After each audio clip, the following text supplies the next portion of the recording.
Right, we are a go. Can anyone hear me? Anyone there? Let's have a look-see. It's been a long time since we've done one of these. Where are we?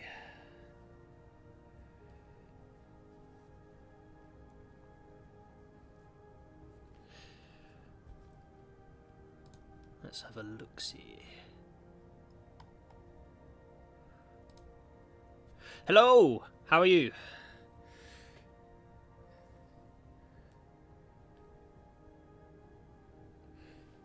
Wow, it's been a long time since we've done a stream. I think the last one must have been probably a good year ago now. Let's have a look. So the last stream I did was... Yeah, 10th of April 22. So it's been almost been a full year since we've done a live stream. And that was actually episode 200 as well. So we're continuing it on with episode 250 for this one. Pretty cool stuff. Oh, wowee. Yeah, it's been a long time coming. Right, let me just share this around as well. Let's see.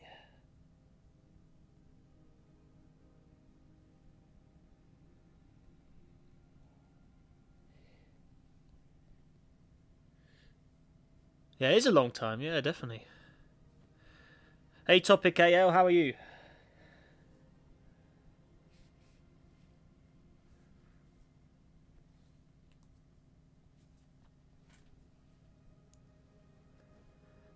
Hey, Tuppy, how's it going, man? You alright? Hey, Phoenix, how you doing? Kerbal Guy, how are you? It's not free, how are you?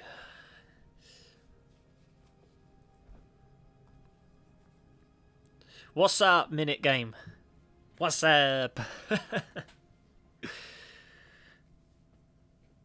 Oh wow, there's so many chat messages I can't actually keep up now. So yeah, just apologies as well if I miss messages. Please remember there's only one of me and a lot of you guys. Hey Chris, how you doing? Dominic, how are you? Junior, hey. Hey Nick, how are you?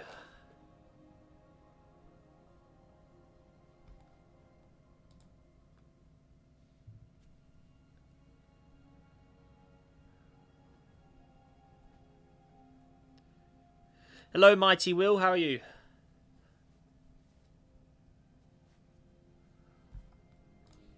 Let's see here, I just need to change some of the settings quickly before we get started. Where are we? Okay, cool. Right. Howdy, how are you? Oh wow, got a lot of people jumped in already. It's fantastic stuff. Thank you everyone for tuning in. Yeah, I hope you enjoy today's big episode of checking out your solar system. So are we all ready to rock and roll and start, guys, or do we want to wait a little longer and have a little chat before we start, or should we get right into the action? Let me know. What do you think?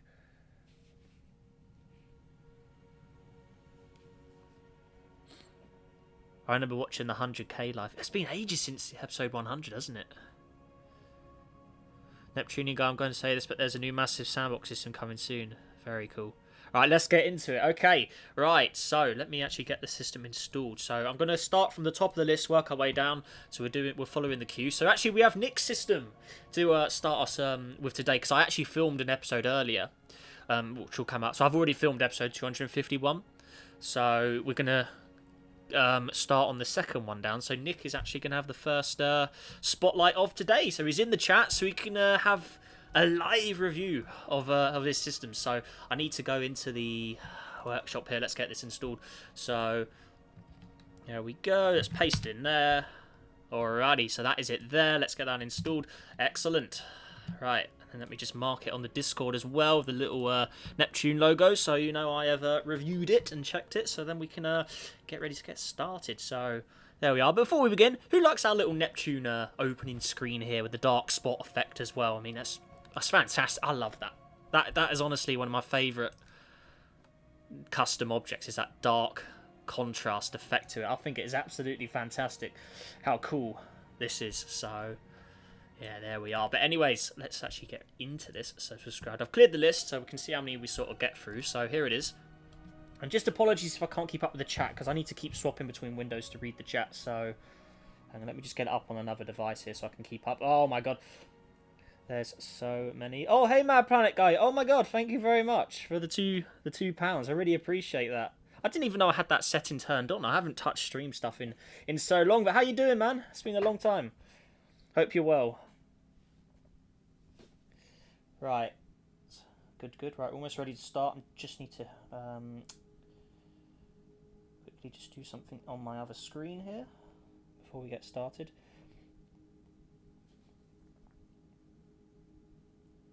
Right, let's see.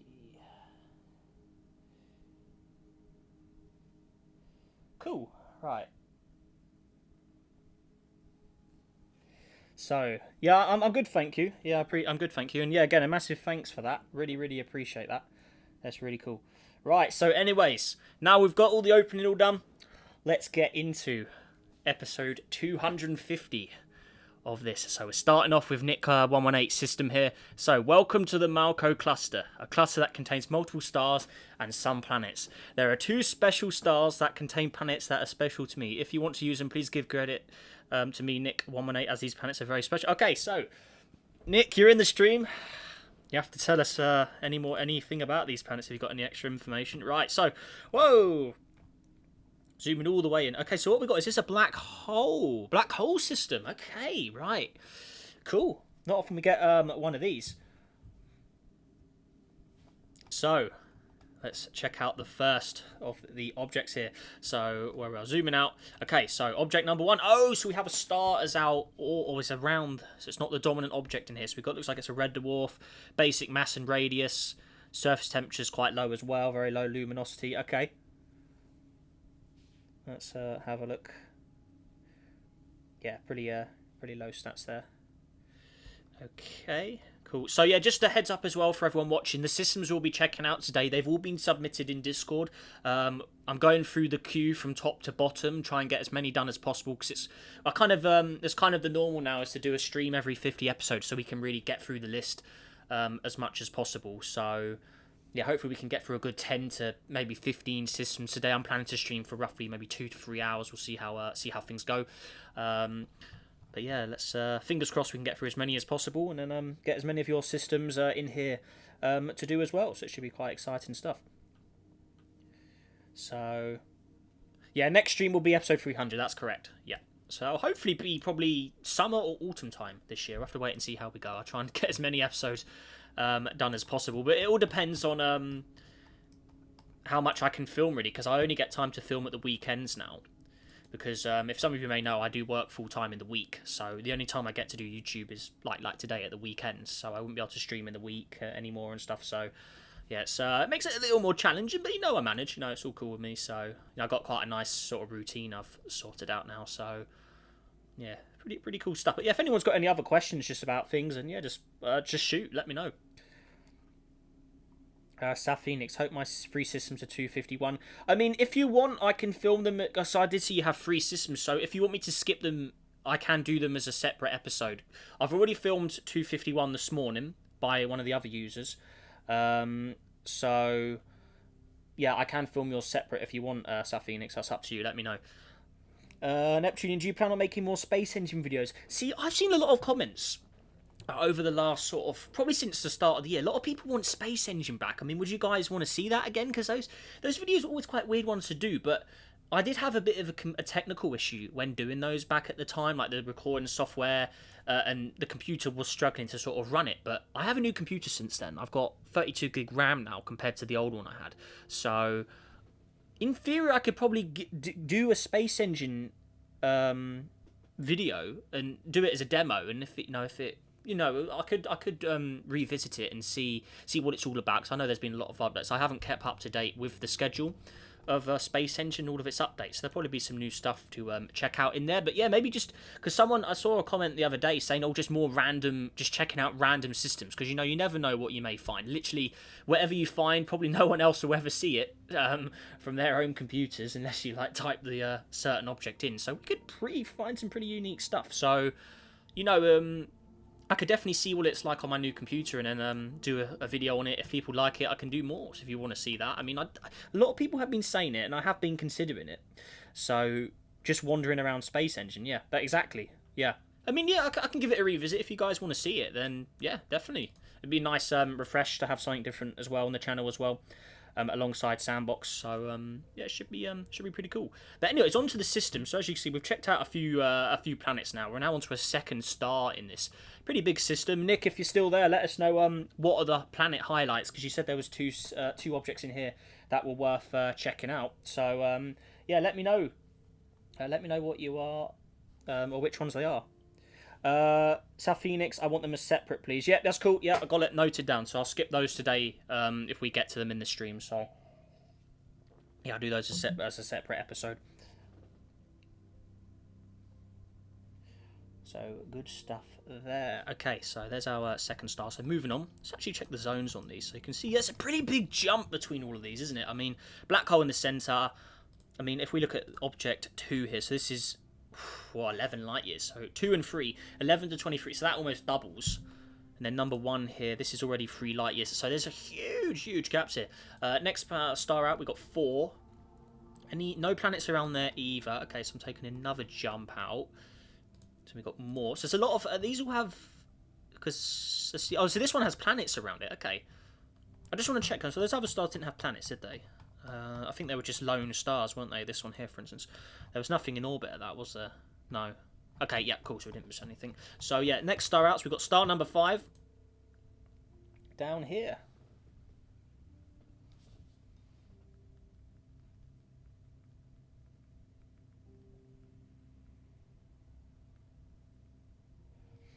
Right, cool. Let's see, just keep on the... Do you plan on making more what-if videos? I mean, I do them occasionally. I mean, it's obviously quite hard, because I don't want to make them too repetitive, if that makes sense. But, yeah, no, I always... If there's a cool one that pops up, I always will hop on it, and or if I think of anything cool. I mean, I've got... I do have plans to do a system with an object based off the periodic table. So, basically, it will have all of the elements on the sort of main periodic table element, so a planet for each element. So we'll probably have a good 60, 70 planets. So I mean, that could be quite an interesting one, but I've got that planned at the moment. And then I've also got another little video. Anyone in Discord would have seen it yesterday. I posted a secret little video as a teaser for something upcoming this week. Obviously, I've got the size comparison for this year that I'm going to work on as well. So yeah, I've got a few projects in there, and then also the return to Space Engine, since a lot of you guys want to see that, we can do that as well. That could be really cool. So yeah, some exciting stuff coming this year. And also Universe Sandbox is getting some... We haven't had a major update this year yet, so we probably will get maybe 2 or 3 updates to the game this year as well, and we're hoping it's going to be for adding more elements to the planet. So right now we only have the 4. There used to be 6. You used to have carbon dioxide and the organics. They got removed. But the developers were saying that they're going to add more materials. So we could see the return of organics and carbon dioxide. I think there's also talk of methane and probably helium and a few others in there as well. So yeah, the customization here will get a lot better as well. So that should be really cool. Hey Boo, how you doing, buddy? The last 2 stars are competition stars which contain the planets. Cool. Periodic table. Yeah, that was a good idea, that was. That's why I thought that's definitely one I want to do, is make a system with every single planet based off a different element, because I think that would be really cool.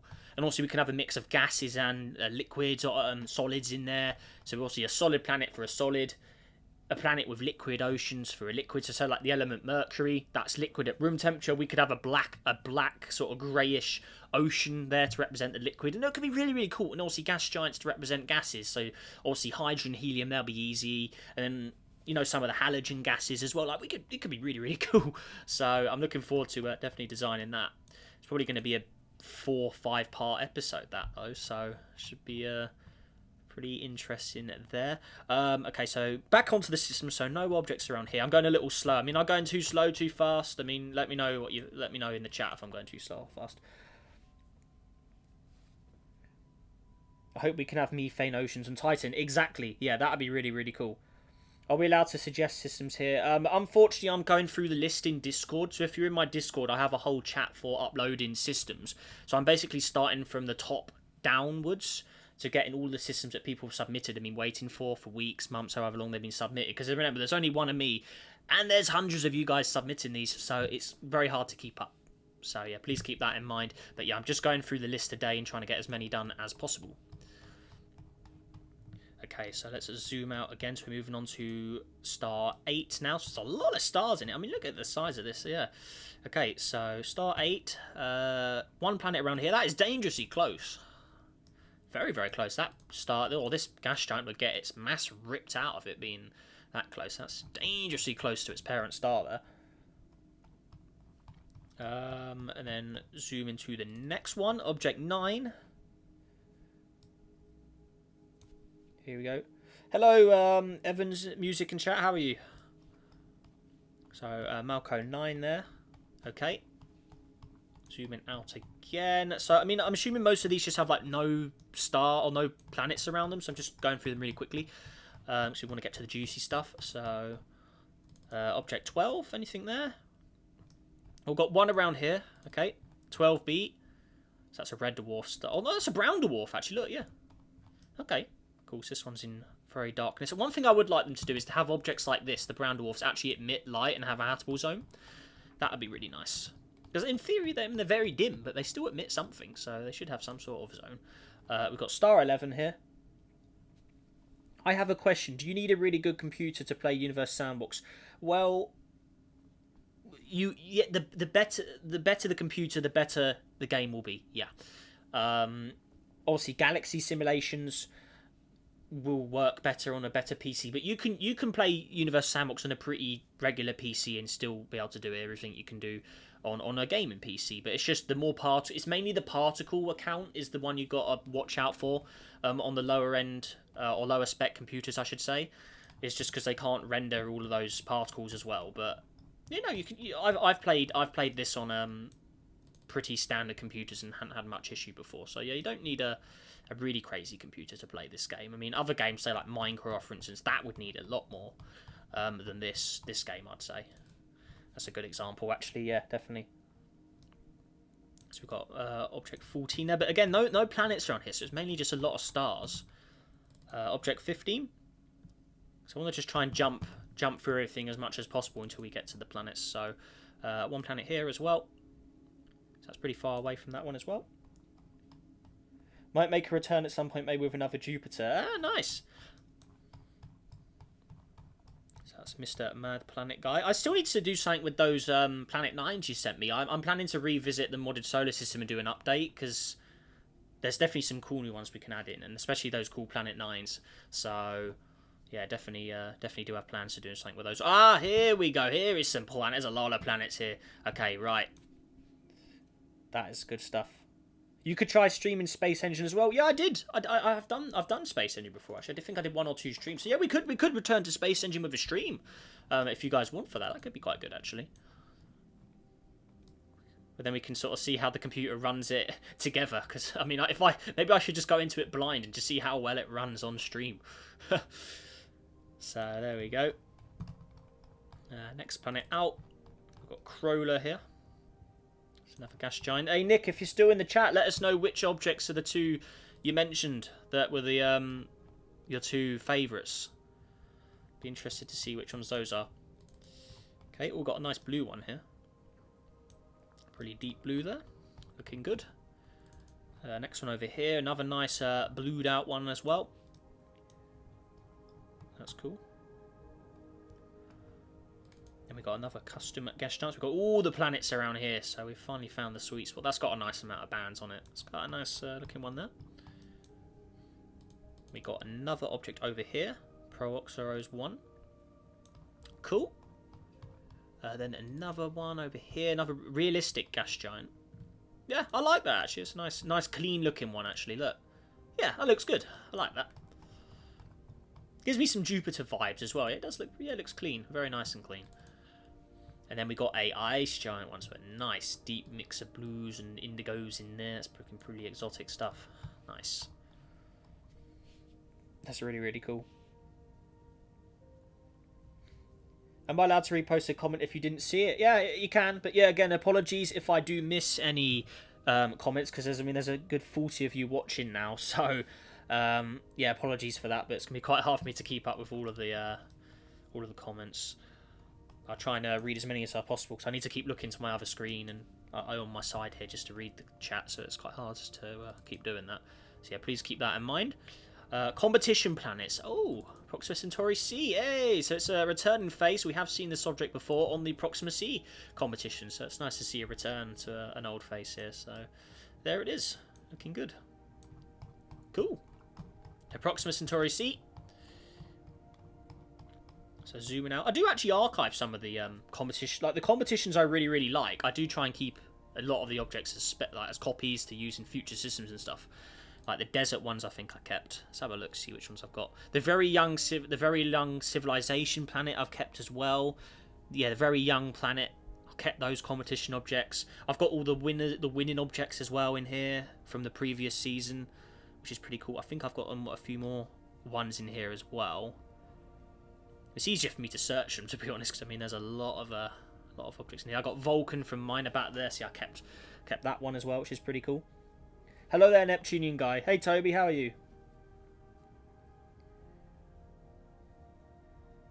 Which system is this, and how many do you intend on getting through? I'm trying to just do as many as possible in 2-3 hours, really. I'm currently on, if I go back to Discord, I'm currently on the Malco cluster from Nick118 in Discord. So that was submitted back in the 20th of the 7th last year. So we're going to try and hopefully get through to the systems submitted this year. So we'll have to wait and see for that. But yeah, I've got a good list of different objects here.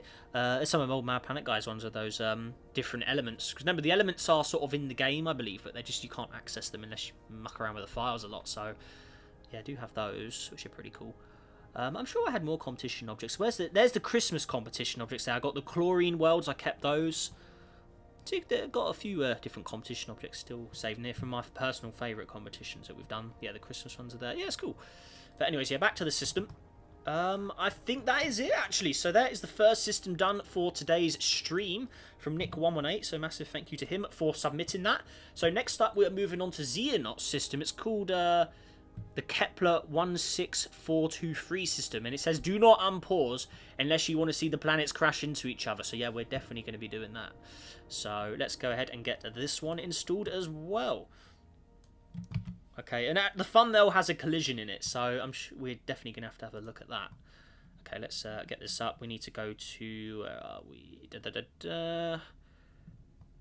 Browser Workshop, there we go. That's what we want. Universe Sandbox. There you go. Search, please. Thank you. And then we search that in there. And we want this system here. Excellent. Hello, Neptunian guy. How was your day? It's good, thank you. How are you? If Season 5 happens, we might get 20 or more objects. Possibly. I mean, it depends if with the competitions. They're quite hard. They're quite a lot to organise and arrange, and then the voting stuff needs to all be set up and stuff. So I mean, we'll see how we go. I mean, maybe we'll do a new format for competitions. So, anyways, let's go ahead and move on to the next system here. So, what have we got? Hello, Neptunian guy. Hey, King Gay. How are you? Hello, Neptunian guy, baby click me, how are you? And there's a collision straight away. So from the funnel, that's cool. That's a really cool, actually, opening scene to a system. Yeah, I like that. So it's paused in time. So that's why he said don't unpause. Right, so I can already sense the game's a little more slow here, just because of all the particles. So, for anyone reading this, welcome to my solar system. I had a lot of fun making it, and it took a long time. Sadly, I couldn't write a story this time. I hope you still like it. Okay, well, I mean, the less reading, the quicker we can go through them as well. So that does help us on our stream today. So, we've got a lot in here. Okay, right. Holy collision. Right, so star itself. So we're actually heading straight back to here anyway. So the first planet has merged with another planet. Or the dwarf planet there. So a very nice collision paused in time. No one's ever really done that in a system. Have like an actual collision frozen in time in a submitted system. So that's kind of a first, actually. That's cool. I like it. Okay, so they're the two inner planets that have collided. Second planet out. Watch out, in theory, the third planet. So I've got some city lights going on here. Very nice green. Okay. And then we've also got this one over here. So a more Earth-like... It looks like a very deserty world. Let's have a look at the stats. No life likelihood. Now, why is that? Maybe it's minus 26. That probably is why.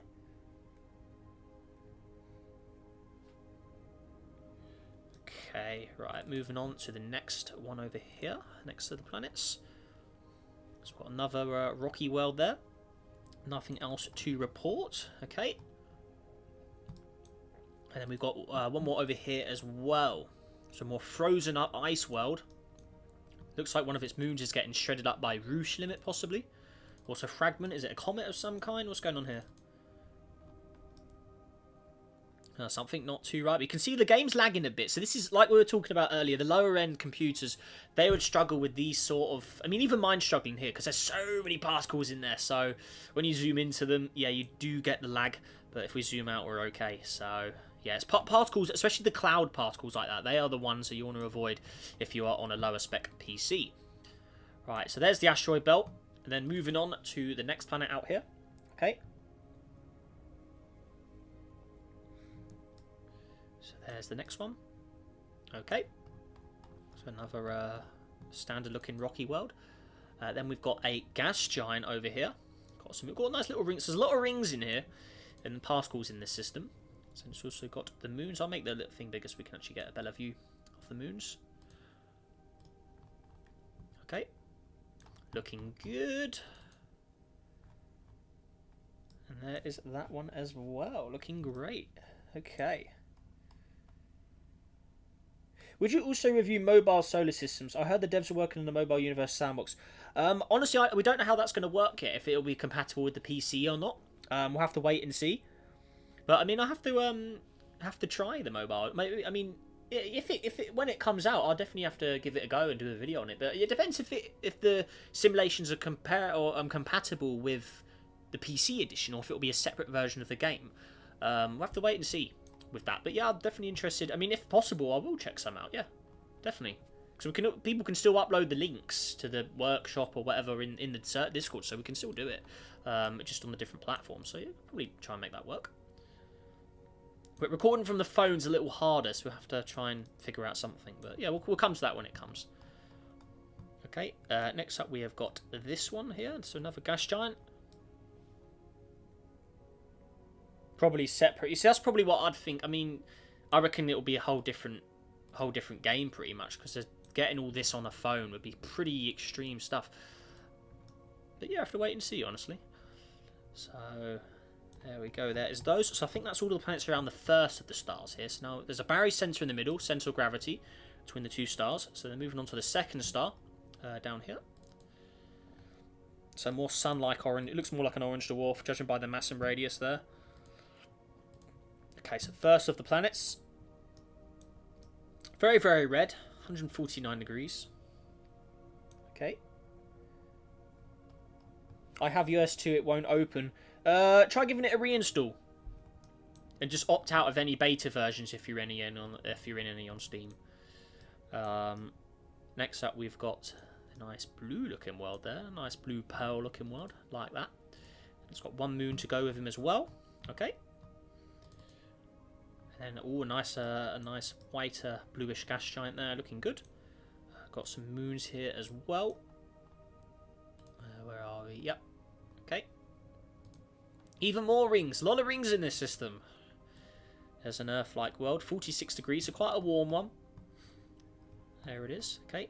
Jumping out. Got another Kepler world over here. Looking good. How'd you get Universe Sandbox 2? I only have Universe Sandbox 1. Well, the game's not called Universe Sandbox 2 anymore, so it's just called Universe Sandbox. The original game is called Universe Sandbox Legacy. So yeah, the only two games is Legacy and then just Universe Sandbox. Hey Neptunian guy, love your content. Thank you very much. Corrupted Tunes Animation, appreciate it. Hope you're having a good day. Next up, we've got Kepler here with a very, very nice green effect. Oh yeah, I do like that. What do you think of this world? Anything with green clouds, I've always thought looks really, really good. I mean, I really do like the way that looks. With a more sort of yellowy, sandy surface, and then the really thick green, stormy clouds. But I think that does look good. I do like that. That's a good looking world. That's definitely one of the highlights in this system. I do like that one. Then we have another world out here. It almost has a glowing effect. What is that all about? Ooh, mysterious. That is a strange impact. That's very weird. Also some rings. Cool. Next up we got this one. So a lot of white frozen worlds in this system. So there's that one. Then there's a huge ring system behind us there. What is that all about?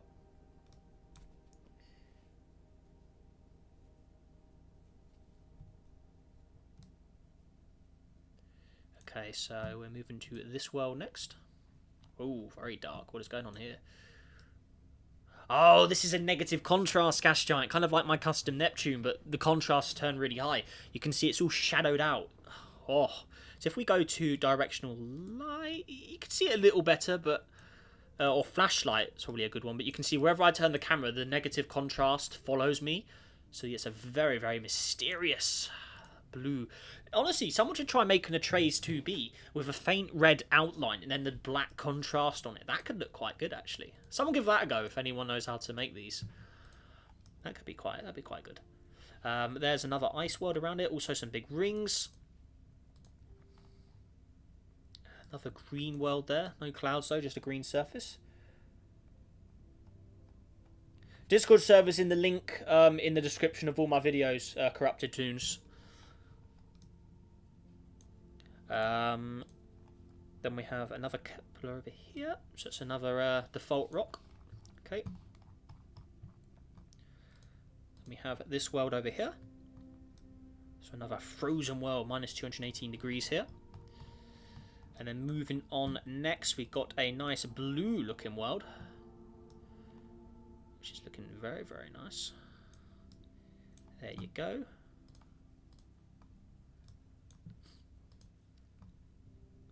Are those? Oh,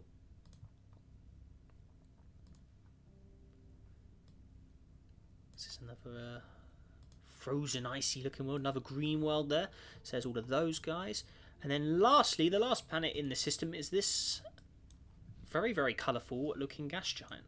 So it's on the very edge of orbiting the second star here. Looking good. So there we are. Okay, cool. So there is that. Looking good. So that's that system done. So moving on to the next system in the queue now. So we've got another one from Nick here. So he's just flooded the chat with the systems. So we got one from him. The Heckler 13 system. So let's go ahead and move on to that. Okay, so let's go ahead and get that installed as well. So we're already on the third system. Can I go back, please? There you go. That's better. Let's get that in there. So Nick has got a lot of systems in it. What's this? Someone's messaged me as well. Hang on, just bear with me.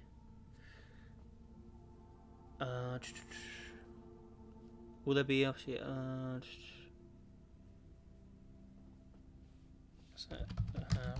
Just had someone asking about the chat. Yeah, there we go. Right, cool. So yeah, the submission chat. So it's quite full, but the chat is currently closed as well because I'm catching up on systems that people uploaded last year. But when the chat opens, then you guys can just go absolutely ham, and then I'll have to close the chat again because if I leave it open all the time, I will never get to the bottom of it. You will be waiting a long time. So this is the only way we can sort of police it, just so it's fair for everyone. We usually only open the chat for like 24 to 48 hours of time, then it's closed for months until I catch up again. So I mean, it's the only way we can really do it because otherwise I just get left behind literally. So anyways, moving on to the next system now. So we're making good progress. Third system of the day. Been going for 33 minutes now, and we've got 3 systems. So that's an average of about one system every 11 minutes. So if we keep going to 2 hours, we should be able to get a good amount done. So let's keep going. Okay, so welcome to the Heckler 13 system, a simple star system with some interesting objects. Please read this. Everything in this system is made by me. Anyone claiming to be the original owner of this system is not me, Nick118. If you want to use custom gas giants that are in a system, please ask me. If you could credit me, as I've had to for people who have an addiction to stealing. Yeah, I heard that on the Steam Workshop. A lot of people take bits and then re-upload them and all this and that. So it's a pretty crazy world from what I understand. So Yeah. Well, unfortunately, at the moment, corrupted tunes. Yeah, the chat is closed because there's a lot of systems I need to go through. If you look in the US2 simulations chat, you'll see how big the list is. Everything with the Neptune emoji next to it are ones I've done, and everything without a Neptune emoji is the ones I still got to do, or the emotes. So yeah, as C4 Guard said in the chat, I'll get left in the dust if I left that chat open. Otherwise, it'd be filled with hundreds and hundreds. And there's only one of me. You know, I'd need to literally have someone else film them every single day, film like 10 systems a day for us to keep up. So yeah, it's pretty wild. Anyways, onto the planets of the system. Let's keep this rolling. So first planet there, very green looking world. Let's have a look underneath there. So, ooh. Reminds me it's probably like a gas dwarf world there. That's looking pretty cool. Okay, so now we're taking we've got 2 comet orbits by the looks of it. So there's one there and then the second one over there. 2 comets. Then we have Heckler 13 over here. So a very extreme exotic looking gas giant there. Nice. We've got a bunch of moons all in a very, very big line. So a very, very rare event for this to happen. But there they all are. So looking good. Heckler 13D over here, so we've got another. Oh, that looks similar to the blue one we saw in the last system, actually, or the 2 systems ago. Nice. Got some moons as well. There you go. So we've checked the comets out, so now we'll take another jump. So 13B, so we've got another star here. Probably got some planets of its own, yep. So we've got 2 planets. So one of them is very, very hot. Do miss the good old days of modding. Yeah, it's been a long time, hasn't it? It has been a very, very long time. But when there's still new modded types coming out now, there's always these new ones that poke up from time to time. So it's still, the amount of customization in this game is pretty darn good. But, you know, I just want to see the more elements, composition, because we know they're coming. But I really, really want to look forward to seeing those, because, yeah, it's been something on my wish list since pretty much the beginning of time playing this. So there we are. Moving on to the last object in the system. So it's a brown dwarf. And that's a lot of objects. Whoa. So I'm guessing these are all minor asteroids, aren't they? All these ones called Mo. Here we are. As for the normal moons, so we'll go ahead and check. Oh, there's loads of them. God. Oh, man. So we'll skip everything that says Mo, because they're all just asteroids. So there we go. So there's all of the planets. There you go. Cool. There's all of those. Oh, let's say moons. Not. Well, I mean, it's a brown dwarf, so you do class these as planets or moons. If you're counting that as a star, then in theory these are planets. So there we go. But that's obviously in orbit of the grander star as well. But yeah, there we go. So that is the Heckler system done. So that's quite a short one actually. So we can move straight on to the next system. So we've got got a system from Ambat Turbowi. Hope I'm saying their name right. Probably not knowing me, but apologies for that. So let's go ahead and move on to this one. This one looks like quite a big system from the thumbnail on it, so let's go ahead and get that installed as well. Okay, how's the chat going? Let me have a quick read of the chat. Oh, there we go. Get that in, and voila, I get that installed. Okay. How's things been with you, Neptunian? Yeah, I'm good, thank you. How are you? That's MHSP Shadow. Thanks. I have watched you make the light planet. How come you made one blinding bright and one side darkness? What do you mean the light planet? Can you make it so we can read the description submission because we can't see it in Discord? Yeah, the description was up on the screen when we were going through these. Yeah, whenever there's a description, it always comes up when we open the system as well.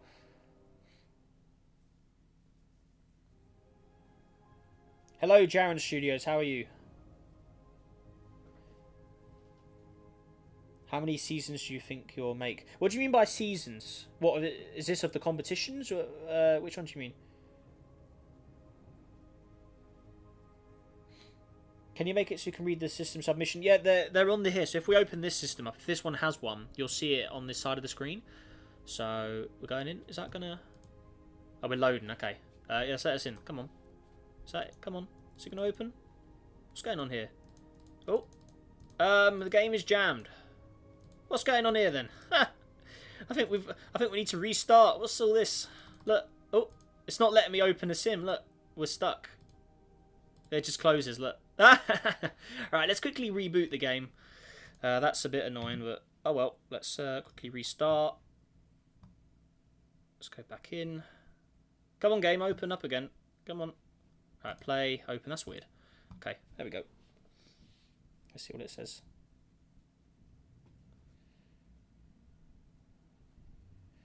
Okay, let's give that a go. Yo, I just got a hey mullet man, how are you? Yeah, I've had that glitch before. That's a bit weird. There we go. So back on here. So let's go into the system. There we go. Now it's loading. Right. So yeah, here we go. Here's the description here. So that's cool. So there's your description. Good and new. Yeah, I'm good, thank you. So this system here. So it's a big one. We got a lot of reading. Look at the size of that. It's a lot of worlds. Right. So the Everstar system. So this is submitted by the user Ambat Turboy. Hope I'm saying that name right. Who's pinged me here? What's this? Yeah, it's just someone. I'm assuming that's Shadow who pinged me in Discord there. Yeah, you can see them all on the screen right now. The descriptions, so they're all there. The system is okay. So it's actually onto the system. So the Everstar system. Welcome to this star system. The system is also home to several life hosting planets, and one known intelligent species has arisen. The species called the Unatu, named after their homeworld, has colonized most of the system with crafts and bases. They are a humble species which has vowed to protect all other life in the system after their own. Planets suffered an unfortunate fate. They have also given the planets in the system very descriptive names. Okay, so first of the planets. Starting. Okay, let's go to realistic. There you go. Okay, so here's a big system. This is a dude who said his system had a lot of reading. Yeah, it's a lot of reading. So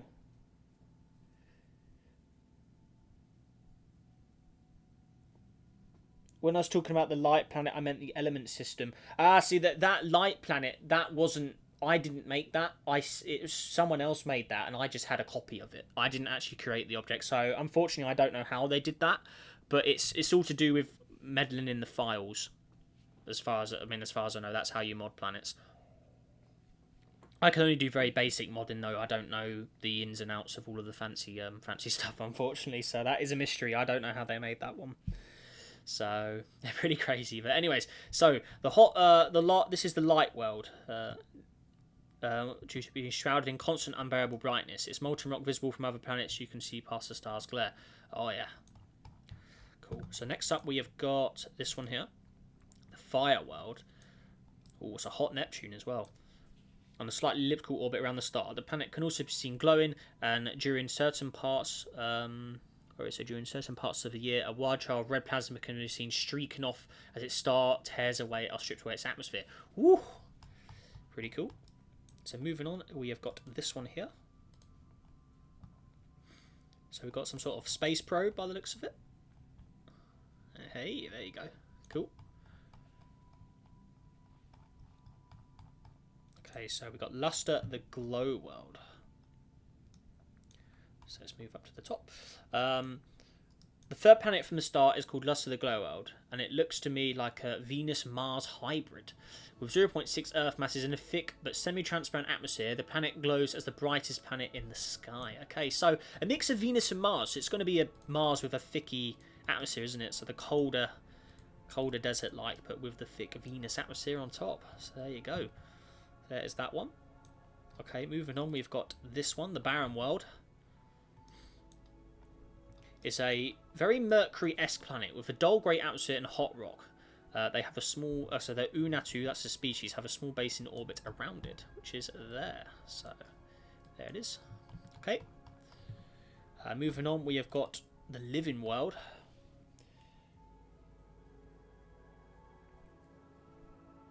We'll move on to Space Engine later on the stream. Not in this stream, as I need to get it reinstalled and all that, so I need to get all the settings all sorted out for that. But yeah, we can revisit Space Engine on a stream at some point. A lot of people have already mentioned it today as well. So, yeah. we'll have to get that set up and arranged at some point. But hopefully in the near future, I'll come get Space Engine back, because yeah, a lot of people in comments on the stream today have been saying bring back Space Engine. So yeah, we'll have to see how that goes. Anyways, yeah, on to the next planet. So this is the living world, and the most beautiful terrestrial world in the system, with pale blue skies and oceans to match, as well as a nice green supercontinent filled with life. This planet has the most diverse life out of any. It is rocky moon underguard by the Unatu. So there it is here. So there's another little thing there, and then the moon over here. Cool. Then a second moon, or second, not a moon, another probe. Okay, cool. Next up, we have got the New World. Next is a planet that's already been mentioned several times, Unatu. Though to distinguish it as soon to be mentioned original Unatu, we will call it Unatu, the New World. This planet had always been part of the system, but under a different name. Pori N was a brown world. It had an atmosphere but no water. Using the help of the closest asteroid belt, the Unatu were able to terraform this planet and its largest moon after Unatu the First was left uninhabitable. Its large moon, Sibyl, the Mimic World, was named that due to its uncanny resemblance to its parent world. Cool. So a very nice, habitable looking world. Probably got some decent stats going on as well. Oh, no life likelihood. Minus 125. I just put it to 15. That's probably where it should sit. That hopefully. No, it hasn't made it. It's a bit weird. And then we have this one here. So the moon looking very fabulous as well. Yeah, that's the Unatu here. Unatu. Will there ever be a system competition? Unfortunately not, because that would take a lot of time to plan and film and get, there'd be, if I'm checking out 10 systems in one video, for instance, I mean, that is going to take hours to do. So yeah, there's no plans for a system competition, unfortunately, so sorry about that. So I don't have enough spare time to film videos on that site, or videos that large on a regular basis. That'd be mad. So there's that one. Next up, we got another just probe object, so we'll skip that. Okay, so the next planet may seem out of place. So we've got the Jewel World, but it's stable enough not to create chaos and harmonies of life. So this is the Jewel World. It's a pinkish gas giant with a small set of rings, not in the simulation due to lag, and 3 major moons protected by the Unatu. The first is rather insignificant, being just another ice ball. There is much more notable world out of the group is Carmen, the Beauty World. It's lively, relaxing, but a light blue atmosphere, which has been inhabited by the Unatu and other friendly species from out of the system. It can be a little chilly at times due to the distance from the star, so bring a sweater if you decide to visit, or a spacesuit so you don't suffocate on its surface. So that's this world here. Cool. These life forms breathe different combinations of gases than us. The third moon is called Hyperus, the Ocean World. So that's this one.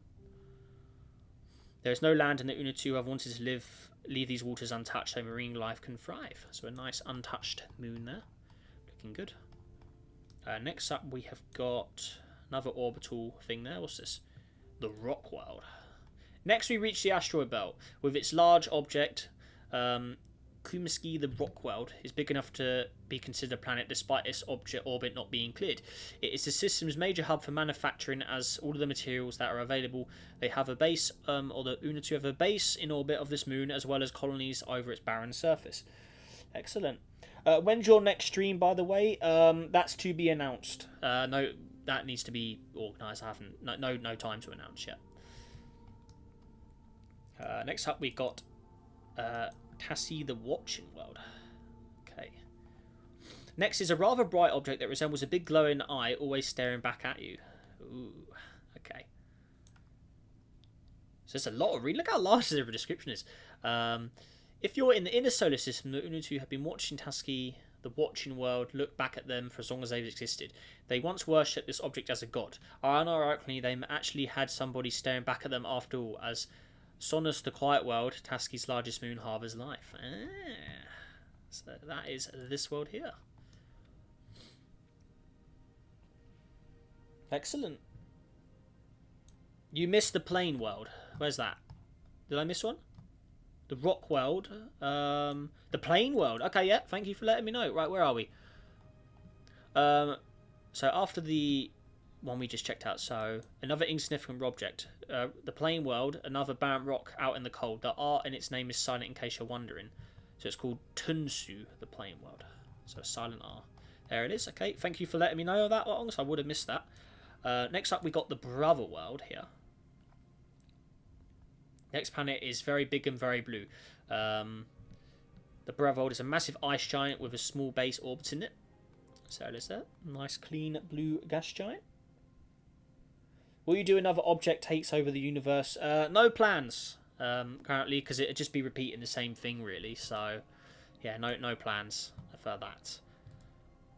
I've also got the sister, or there's the little world here. I don't think that one's mentioned in the description there. Then there's a base. Okay, so we've done the brother world. Right after... Okay, so we've got the brother world. So next up we've got the sister world. Which while it may not be as massive as its brother, is a very colourful planet. So there it is there. Will you be playing Kerbal Space Program? I don't even have the game. So honestly, no plans at the moment. So there is that. Okay. Next up, we've got Lepenus, the Cold Creatured World. Okay, looking good. So, the things get more mysterious the further out we get. The Cold Creature World is home to a semi-intelligent, slow ape-like creatures which live in the snow. They are friendly towards the Unatu, but choose to leave their planet. But chose not to leave their planet. Sorry. Lepenus Moon. The mutant world is very strange and dangerous. The Lepenese legend is that a god came and took 20 of their children before ascending up to the heavens, and the children's descendants turned into monsters. After learning about the greed of colonization, it is likely that some intelligent race took the children and experimented on them on the moon's icy surface. These creatures are unintelligent but extremely hostile. Even flying through the atmosphere is dangerous, as they've been known to pile up in a single area and try to intercept you as you fly. Yes, there is that many of them. So that is a world you do not want to visit. Over here. Okay.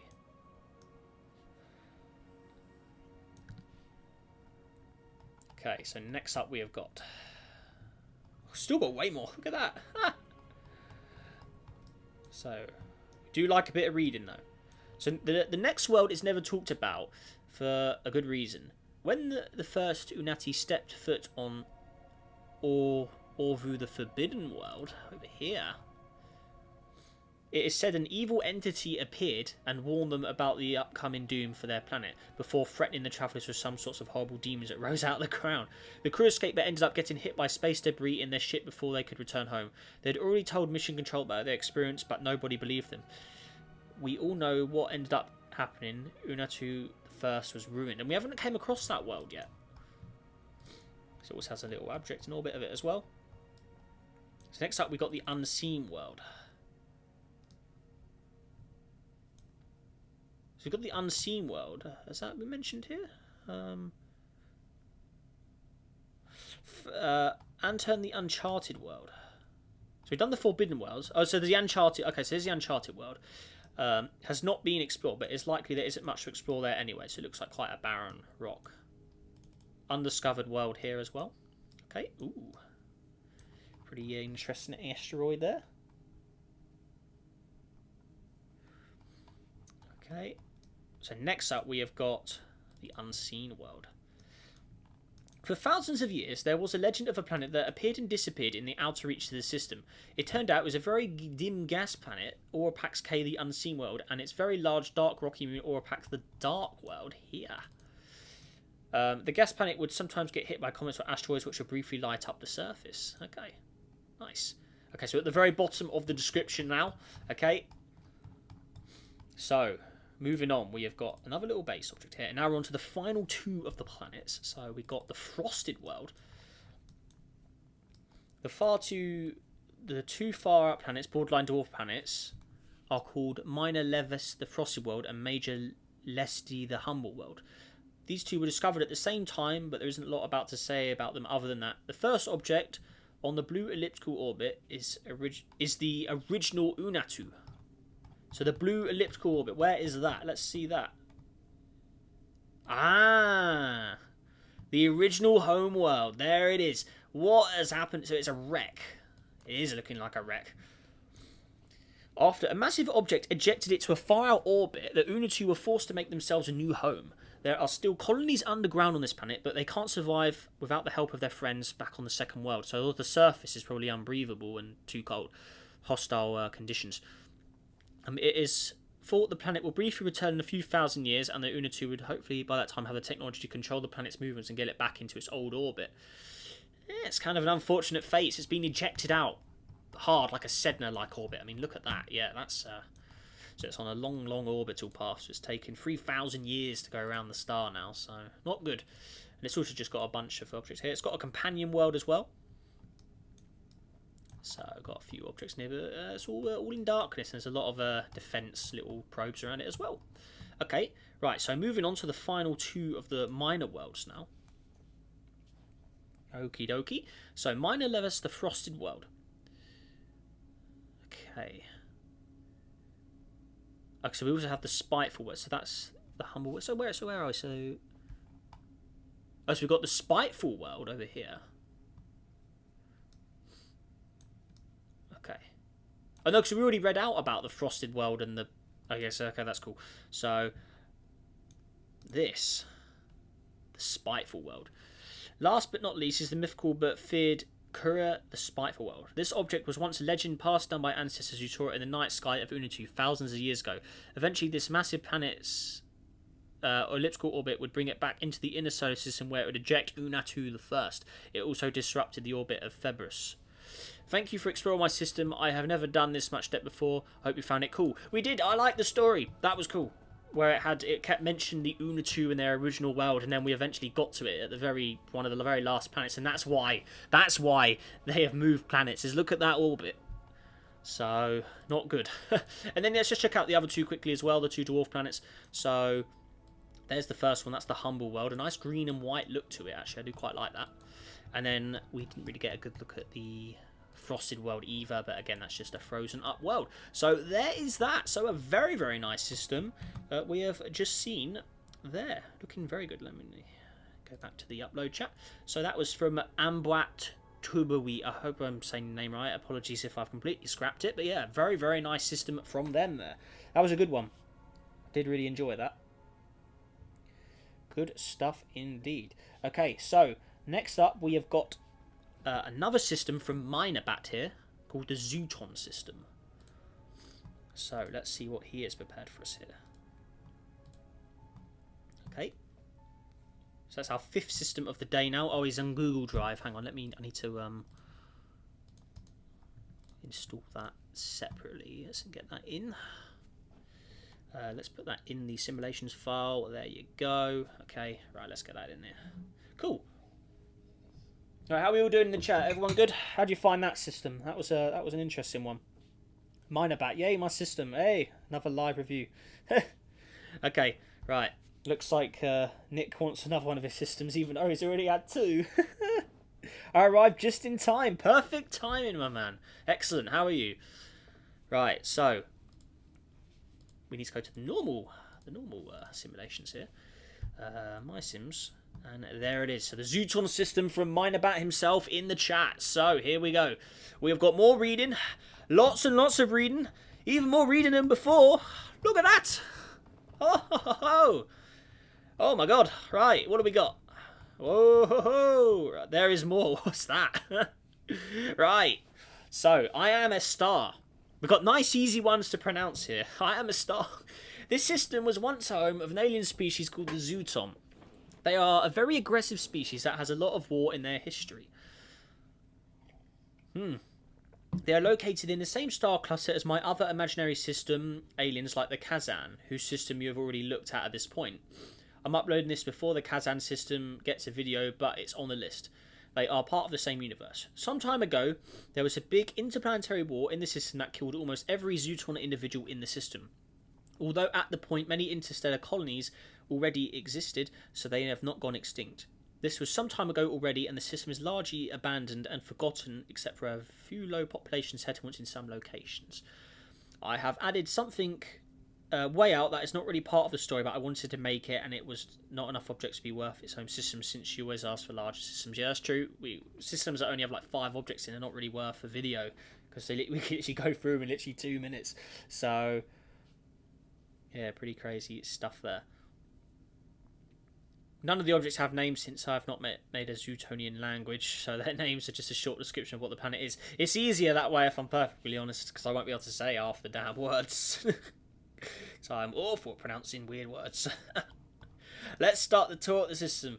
K-Cast star, that is 0.6 solar mass. It's just a star, nothing special to say about it. Looks like a roughly an orange dwarf sort of thing again. First up, we got hot planet. Okay, right. The first planet is a hot Jupiter that orbits very close to the star. It has almost lost all of the moons except one. It has such a small small sphere to the closest. Oh, no, let me start again. The first planet is a hot Jupiter that orbits very close to the star. It has lost almost all moons except one. It has such a small hill so close to the star. Hill sphere. The temperature differences cause the colours on it to get darker towards the poles. It also glows due to the temperature. The moon is molten due to a combination of star temperature and tidal forces from the planet. Okay. So, hot moon around hot planet. Oh my god, look at that. Oh. Pretty crazy stuff there, man.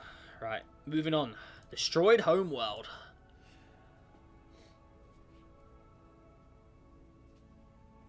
Each of my systems has enough arena filled a fandom page each. Yeah, that's gonna have to be a big. That's gonna be a big video, Seth Phoenix. So there we go. That's a cool looking planet, actually. I do like that. That's really, really cool. Okay, so the second planet is where the Zuton species originally evolved. It is a super Earth that is mostly a desert.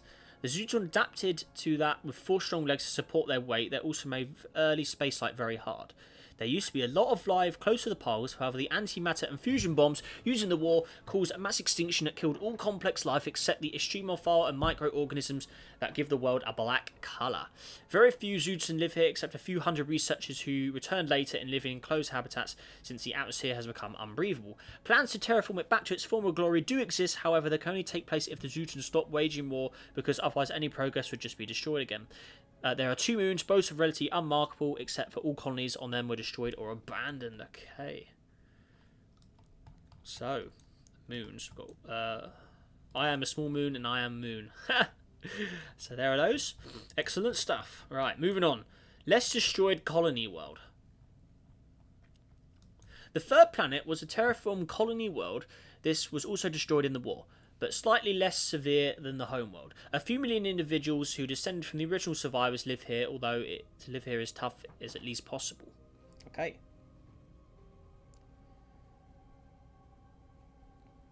So there we go. And then we have another moon over here as well. Okay. Can you check my system on stream, not on video? Not this stream, but another. I mean, I do a stream every 50 episodes, so I mean, if you want to wait 50 episodes, I mean, I could do it on the next stream, but otherwise it would just be a normal video, unfortunately, so apologies for that. But yeah, the streams are every 50 episodes for this series. Next up, we have got Hot World. The fourth planet are actually 2 planets in a binary orbit, so there they are. Hot and Cold World, okay, cool. And it has a moon, it's got moon as well, moon of a moon. But if this is a binary planet in system, then is that actually a moon? Or is it more of just a normal moon? Or is it a moon of a moon? It's just a regular moon. Can you please look at the planets a bit closer up? Yeah, okay. A little closer, there you go. Right, so the fourth planet are actually 2 planets in binary orbit. The more massive one is a sort of Venus, but with even more air pressure. The temperature is lower than Venus, but still too high to be survivable. The small planet is more interesting since it is another survivor's world. This far from the star, the terraform world is almost freezing, which is difficult for the Zuton who developed on a very hot world. This is pretty much with the last world with any significant amount of population. Every world we see after this either has all population destroyed or was abandoned. It also has a submoon. Is a moon from a planet in a binary orbit called a submoon or just a moon? See, I don't know. That's a good question, actually. I don't know. And then the hot world here, have a quick look underneath as well. So there it is. So a very Venus appearance underneath as well. Cool.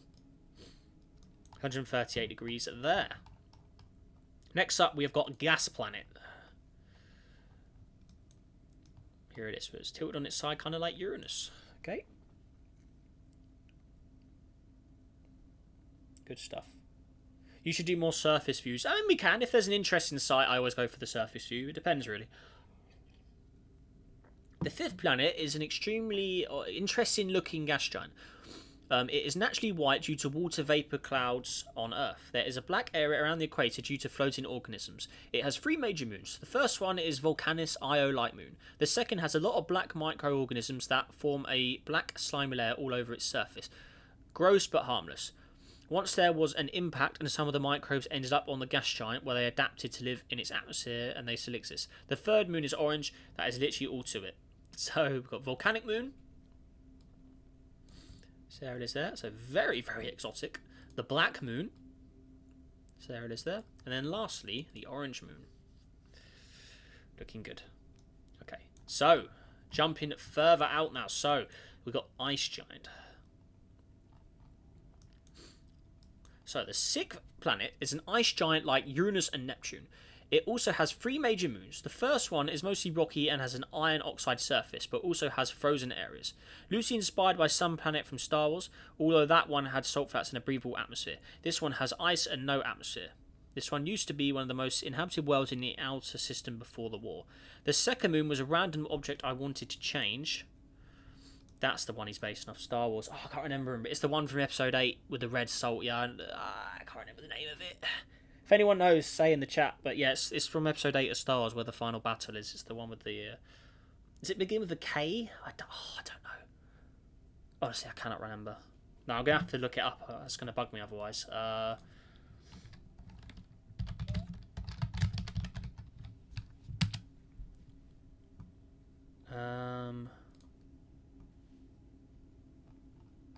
don't know. What's it? Is it...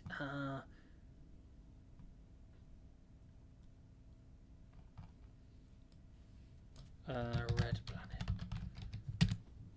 Crate. It's Crate. It's based off Crate from Star Wars. That's it. Cool. Yeah, Crate. Cool. Next up, we've got Fancy Moon over here. So that was the one he was talking about there. Cool. The second moon was a random object I wanted to change to something else, but I liked it so much I decided to keep it the way it was. It's sort of a Titan-like world with a liquid methane oceans and a thick atmosphere. The third moon is an icy moon with a subsurface ocean that has some microbes living in it, which is this one here. Cool. Looks good. Nice. Okay, so next up we've got the 7th planet. So taking another big jump. Big Rings planet. I love the names in this. This is great.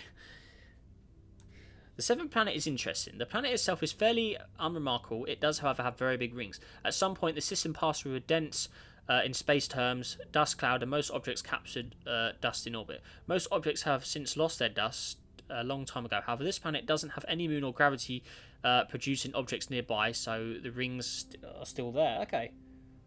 Planet rings be fake. Yes. So there's that. Cool. Okay, so next up we have... If you scroll far out, you will see another small system. Okay, so hang on. So the 8th and last planet is a planet really far out and was captured by another star. It has a few things other than a bright yellow colour if you turn on something like directional light. Yes, we can see it here. Cool. If you scroll out, you will see another small system. This has just 5 objects, so since you want always large systems, I had to add it here. It's unrelated to the story. It looks really cool. Turn off any sort of directional lighting. Okay, cool. So... that is that. There is more. So there it is. Right. So a black hole with a ring around it, looking very, very mysterious. In the centre, there is a black hole with a accretion disk. If you try playing the simulation, you might notice it's really slow. This is because it doesn't like the. Okay, so it's. Oh, they just disappeared. I pressed play and they're gone. Ah, okay. Oh well. I think the black hole just engulfed them. So, okay. If you want to play the simulation after tour, you should remove the disc so you can actually get some speed. Well, it just vanished anyway. Although for now, just press play so the disc moves along. Ah, that's annoying, it disappeared. Oh well. Next up, we have got the first planet. It is glowing hot due to the tidal forces from the black hole. I'm not too much. It will disintegrate and become part of the disc. Okay, yeah. Cool. It's a lava world. Next up, we got boring gas giant. But it does have a glowy moon. Oh, excuse me. It has a glowy moon. And it has a lava moon as well. All in pitch darkness. The second planet is a remarkable gas planet. I wish there was light and aurora in the game. That would be really, really cool. I'd love an aurora. That would be fantastic. That didn't happen. I made this a year ago. Yeah, it's probably because the game version's changed. I mean, that's not your fault. It's just that, yeah. Make the sun with negative luminosity. I did that when the update came out a while back. I'm pretty sure I did something with the negative suns. I haven't done one with those in a while, actually. That'd be quite cool. The second planet is an remarkable gas planet. A show as light and aurora in the game. The second one has various microorganisms on its surface that survive on thermal energy, and the moon's core from tidal forces. They have bioluminescence, and it looks really cool.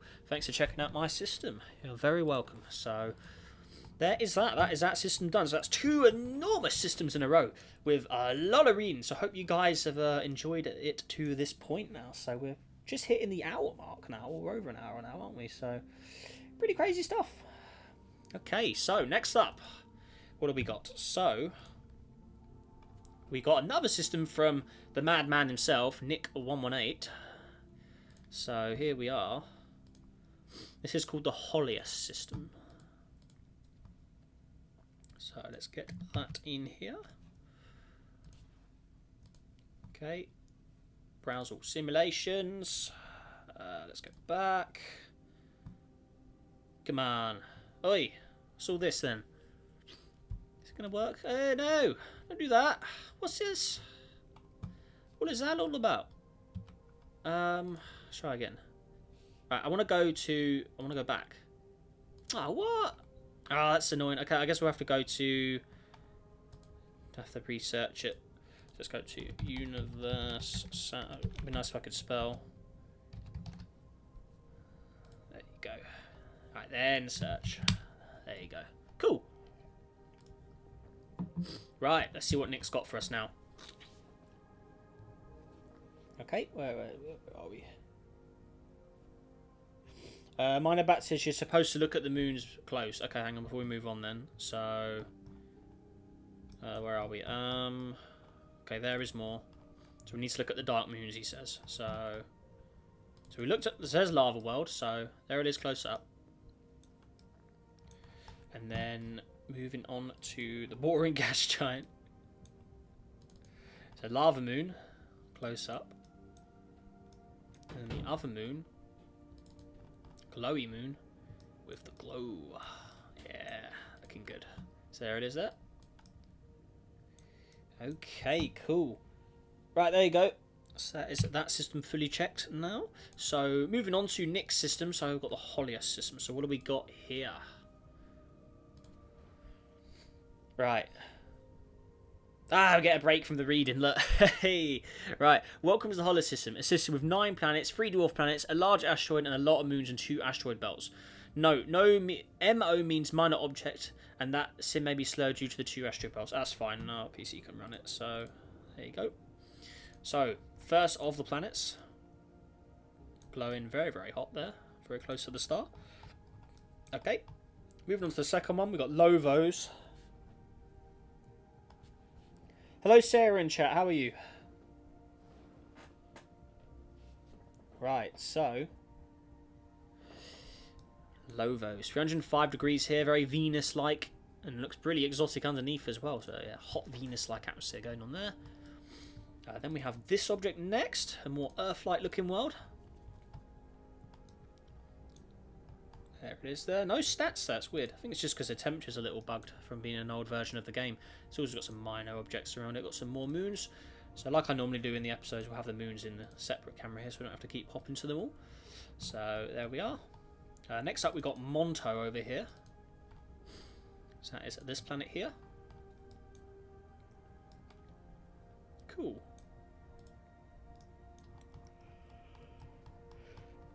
Right, zoom it out. We've got this one here. Ooh. Oh, there's an asteroid belt in there, that's why we can't click on it so easy. So we've got a small little asteroid, minor planet, I'd say. There it is there. Hello, Neptunian. Hey, how are you? Ryan D. Nugget. Cool, cool. Right, moving on, we have got Hollius here. So this one has a lot of asteroids around it by the looks of it. Oh, there it is. Oh, this gas giant returns. I'm sure we saw that one in the two systems earlier as well. So it's got a lot of minor moons, and we've also got some regular moons in there as well. So we'll check them out there. Then the rest are all just the minor objects, the MOs.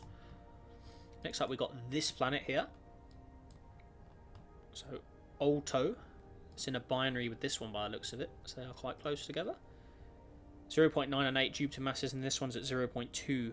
Okay, mass of Jupiter. So we've also got some more moons around those guys as well. Okay. Next up, we've got Eru over here. So a nice purple. Ooh. Let's get a closer look. Ah, that's a nice looking world. What do you think of that? I am good. How about you? Yeah, I'm great. Thank you. So there is that one. We've got the more moons here. Oh, that's red. Look at that. What is that? Oh. Well, that stands out, doesn't it? That really does stand out. So there's that one. Cool. Alright, next up we've got Neptune. There's that blue one again. Yeah, we've seen this in the two previous ones he submitted today as well. Look, that's got to be the same one. Here's a false fact. You actually live on Neptune. Ooh. Very, very cold. Very, very fast winds as well. Let me tell you. Next up we got Lorto here. Another very red, hellish looking world in a way. Very, very dark as well, with spooky stuff. And then we have the moons here. Okay. Just more than minor objects. Next object out we got Verto over here. So a nice pale white and pink looking world. Kind of reminds me of Iris Pluto in a way, with the colour scheme there. And we have this world over here, Elistal. It's a very, very creamed out world there, looking good. Cool. And I believe that is everything for this system from Nick here. C4 guards us look under the atmosphere. Let's have a look. Oh, good thing we did. What is that? Whoa, whoa, whoa. That's like the one we saw earlier as well, like the gas dwarf looking world. Yay. There you go. Cool. Nice. So there's the full list of objects there as well. Looking good. Cool, cool. Right, so there's that system done. So we're getting picking up a bit of speed with that system there. Okay, so next up we got a system from the user itpp, or itpp, I think is how you say that. So let's go ahead and get that one in the game as well. Nice, easy one to just download and install here. So there it is. That is installed.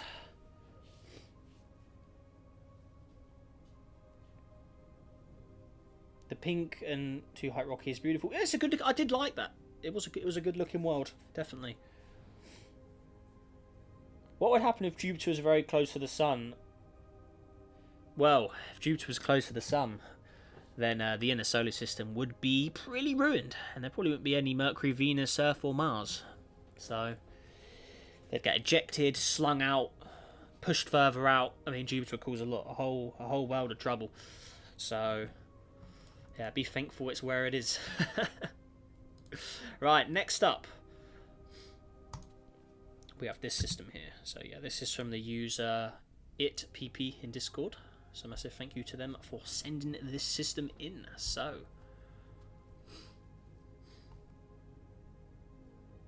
cool. And this is the last system that was submitted in 2022. So we have finally cleared the list of last year's stuff. That has taken ages. And yeah, we've finally done it. How many systems have been done? I think so far we've done one. So 1, 2, 3, 4, 5. We've done 6. We're on the 7th system now. So we've done 7 systems in about an hour. So where are we? So we've been going for about an hour. He only tells me I've been going for an hour. Hang on, let me see if I got the exact time we've been going for. We've been going for I can't see. I cannot see honestly. Hang on, is the streaming software set? Oh, an hour and 19 minutes. Okay, so we're on the 7th system in an hour and 20 minutes roughly. Okay, so but obviously ones with the more reading there is, the longer they take. So, yeah, and as you can see, this one has an enormous paragraph as well for us to read. So, this system is laggy for me at least. Check if you are lagging. No, we're running pretty smoothly. Yeah, nice and smoothly there. All right, so let's go ahead and check out what we have here. Let's close that menu as well. Get rid of that. Okay, so what do we got? Oh, whoa, what's all this? Alien satellite? Whoa! Oh, that's very exotic. Oh, it's a very spacey green. Oh, I like that. Oh, fantastic. Look at that. That's really cool, actually. Oh, that's really good. Look at that. It's like a sci-fi 80s green. Oh. And I wasn't around in the 80s, but I do like the 80s films, and that reminds me of the original Alien films with the green computers and the proper old school ones. That's fantastic. I like that. Let's turn off the labels. Yeah, look at that. I like that. It's really, really cool. Look at that from a distance. It looks fantastic. Yes. Okay, so what have we got in here? So check if you lag in. B and BB. Okay, right. B has many moons. So we're in Proxima. This is a Proxima Centauri system. D is too hot. The air around is too hot. I'm just struggling to sort of catch up with where we are. The air around is too hot. Oh god, I'm no way I'm gonna be able to say that word. Okay, right. Anyways, yeah, they look really cool. The green. They look like green lasers. Yeah, it's cool. But yeah, it reminds me of the 80s green computers and stuff. That's really, really cool. Right, so the first of the planets. I can't really follow the text of the. It doesn't really.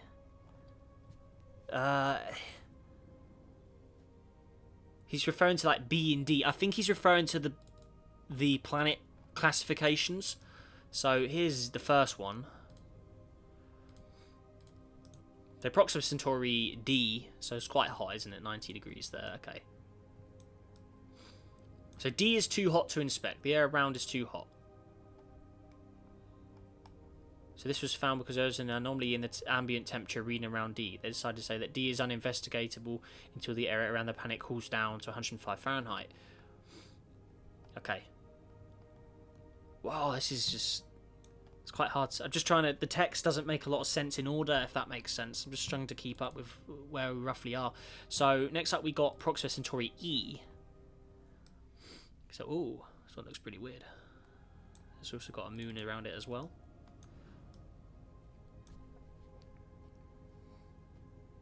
It's making the stream lag. Are we all good? It's running fine for me. I'm just watching it on my own device as well, so it looks like it's behaving. Okay. So...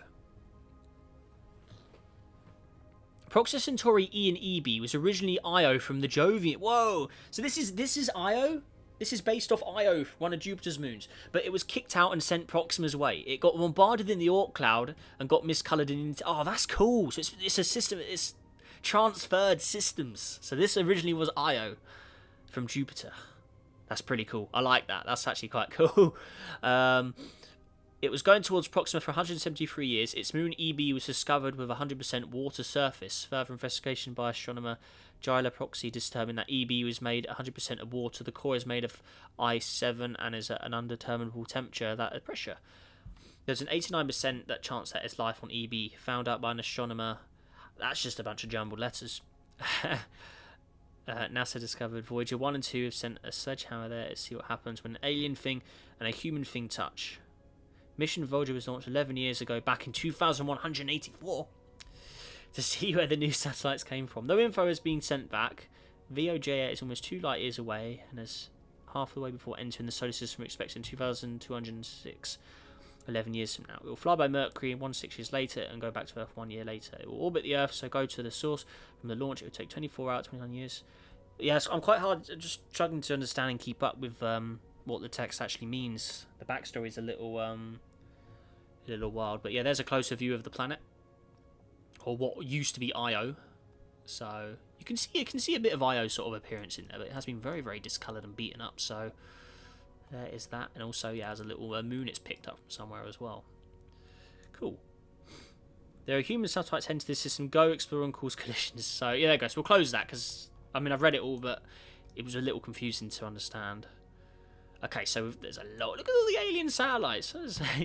So, next up we are heading to Proxima Centauri B. Look how many green around here. Oh my god. What is that all about? So, it's a world with a few patches of little lakes and oceans here and there. So there it is. Minus 106 degrees, so it's quite cold from Proxima. I mean, how far is it? So it takes 3.5 months to go around the star, but for a red dwarf, that is quite a far distance away. I checked and this is my system. Ah, excellent. Cool. And then Proxima Centauri BB over here. Ooh, has some very exotic Earth-like city lights going on there. Hey. Cool. That takes 12 hours to go around the parent planet. Very, very close. And then the rest here are all just asteroids, I'm assuming. Yep. So a lot of asteroids around here. And a lot of alien satellites. And that is an understatement. There's a lot of them. He's even coloured it green as well. Look. They're actually coloured. Look, it's coloured green. Look, he's actually put green on it. It's got a green tint. Hey, that's cool. Very nice. The stream completely pixelated for a few seconds. Oh, that's weird. I mean, I'm watching it on my stream. It's behaving okay. So I think it's just the connections, and I'm not sure, honestly. It's a bit weird. You should do the Enk System V2. I worked on week serum for it. Just submit it in the chat, and I'll get to it eventually. But yeah, just please note there is a bit of a wait time because a lot of people have submitted stuff. So yeah, please keep that in mind. And there's a lot more alien satellites. And lastly, we have Proxima Centauri C at the very edge. It's a gas world. It's surrounded by alien satellites as well. We'll turn those off. There you go. And that is a lone world at the edges of Proxima. Because remember, Proxima doesn't really have many planets around it, as we know. So there it is. And taking a huge jump out. I'm assuming this is the solar system. What is this? No, that's just a mission. Okay, cool. Nothing further out. So there is that system done. So that was submitted by the user IITPP or ITPP. Very nice. Good stuff. Right, next up, we've got a system from Troiji here. So that's system 8 of the stream now.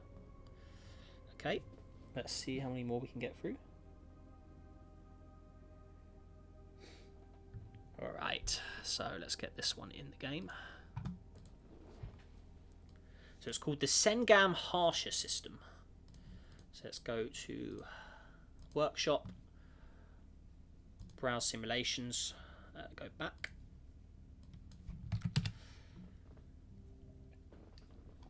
Okay, let's get that installed there. Okay, excellent. Right. Just turn my light on. It's getting a bit dark now.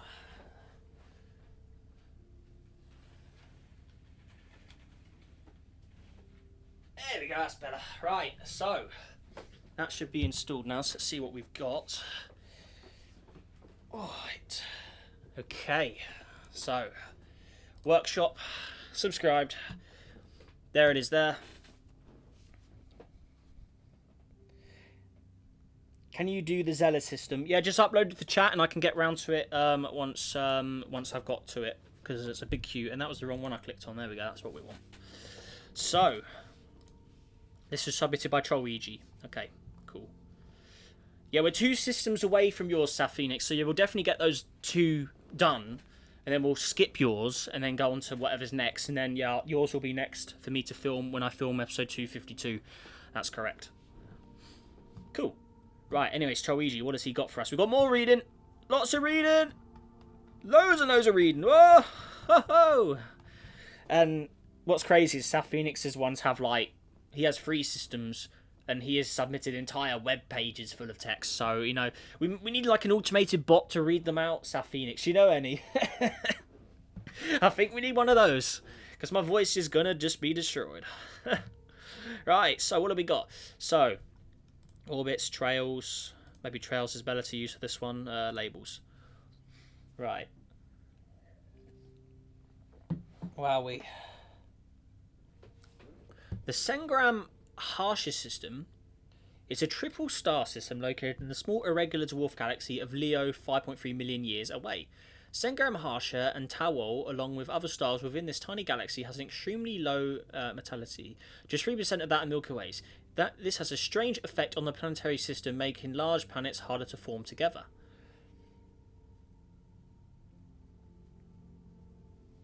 Right.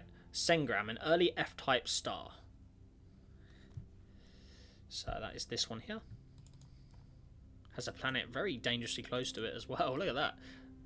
There it is. Right, so the star itself, so Cengam, much smaller than a regular star of the same spectral type because of low maturity, also has the effect of making stars of the same mass much hotter than they usually would be. Then we have Yejar, which is, I think it's this thing, yeah. A small, dense, extremely hot, iron-rich planet on a polar orbit around Cengam. Its orbit is here due to the Kozai-Lidov effect. Then we have Harsher. So there's a barycenter there, center of gravity. Then Harsher. Another F-type star. Harsher has the same effect as Cengam, being much hotter than it usually would be at normal metallicity for a star of its size. Cool. How do you upload something to the chat? So go, if you're in my server, Discord server, go to the US2 simulation submission for videos chat, and all you'd normally do is drag the file there or paste the link to the Steam Workshop page. But the chat is closed at the moment, so please keep that in mind. The chat is closed because I need to catch up on the list because we have a lot of them to go through. So yeah, please keep that in mind. So I still probably have another 30, 40 systems to check out even after I finish today's stream. So please keep that in mind. But at least we've finally gotten to this year's submissions. Because the one we just finished, that was the last system from 2022 that submitted. So now we're in systems that were submitted this year. So yeah, pretty cool.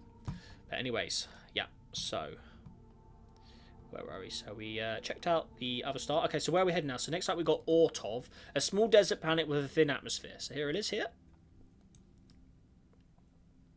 Kind of reminds me of like a Mars-Mercury mix, you know, a Mercury appearance with a Marsy sort of atmosphere going on it. So there's Ortov. Next up we've got Maron. It's one of the more interesting planets in the system. A small world with liquid water and an atmosphere, and despite the low maturity, life has actually developed. As seen from the green tinge on the land that can be seen from space, Maron has a rocky moon, Charla. There's the green he was talking about, like you can see it on the surface there. So someone earlier said about a surface view. Here you go. So you can see the green a little easier. You've got the sky as well. Remember, now the atmosphere actually gives you skies, so you get a nice view of the two parent stars in the day. So looking good. Very nice indeed. Looks like a nice place to be. Very refreshing colours there. Nice. Then we've got one moon here, Charla. Cool. Okay, so next up we have got labels back on, please. Wach over here. A weirdly bluish ice world. It has some really strange formations on its surface, reminiscent of exaggerated plateaus. It has 2 asteroid moons. Okay, so there it is there, and then there's the 2 asteroids. There's one there, and then the second one there. So yeah, they're both nearby. Okay. Next up we have got inner belt. Okay, so that's just the asteroid belt. A thick asteroid belt. These are common around low metallic systems, such as one due to the inability to form very large planets. Excellent. Next up we got Nergal. It's a gas dwarf with rings and bluish poles. It has 3 major moons over here.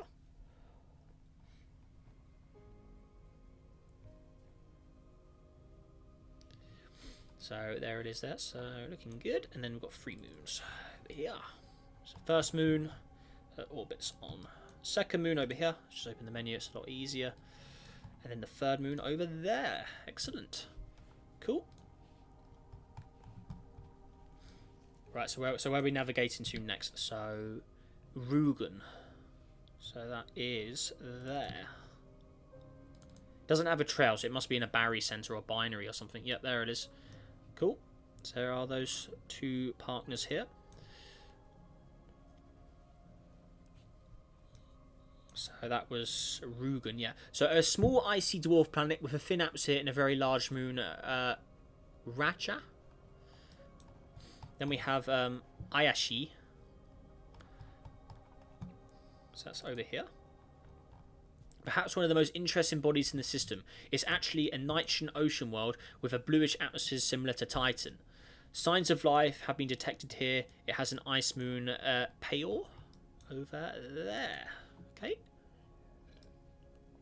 Looking good. Cool. Right, next up we have got... So we've got the Uroko belt. This is a massive belt of asteroids somewhere in Uroko, the next planet out. So there it is here. So at just 7 Earth masses, Uroko is the largest planet orbiting the Cengam Harsher binary. It is a frigid blue, purplish ice giant. It has 2 ice moons, Chofar and Korag. So there it is there.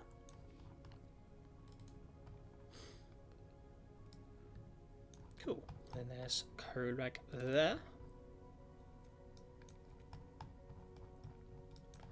Next up we got Kolnas, a small, absolutely frozen over ice planet. So that's this one here. Then we have the outer belt. The furthest out belt, not as massive as the Uroko belt and composed of icy objects. So you can see there's the ring there going around. Then we have Tawal over here. This is a 3rd star in the system orbiting Cengam Harsher from a distance. Despite having mass deep in the red dwarf range, its temperature is reminiscent of an orange dwarf. Some mysterious stuff. It's in a binary with another object as well. Okay, so Altis is a tiny rocket, so that's this one here, orbiting very close around Tawal. So close that it's hot enough for lava streams to form. Okay, looking good.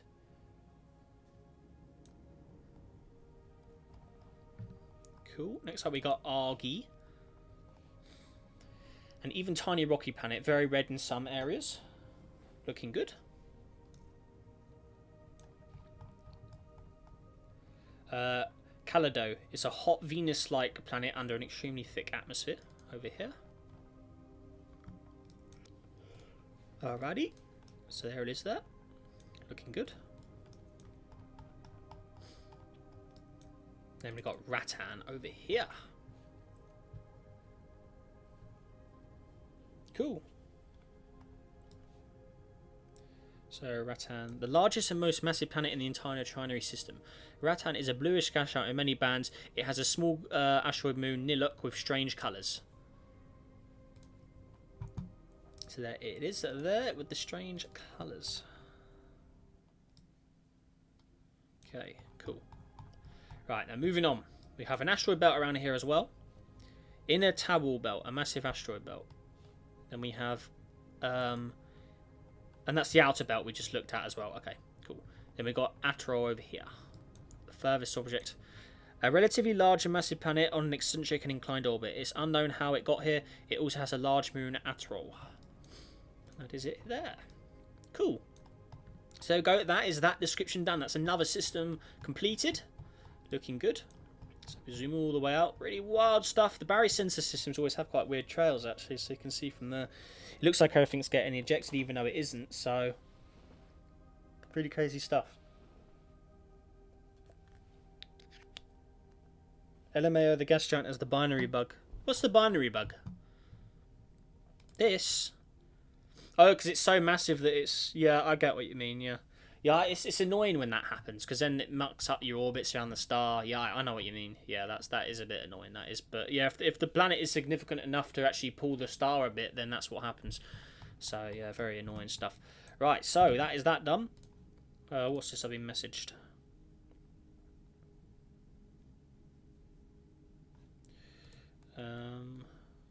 Someone sent me something. What's this?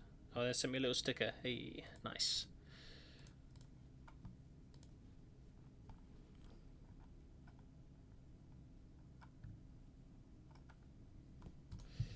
There you go. And someone has messaged me. What's this? They've been pinged. What have we got? Okay, cool. Alright, we're good. Alright. Nice.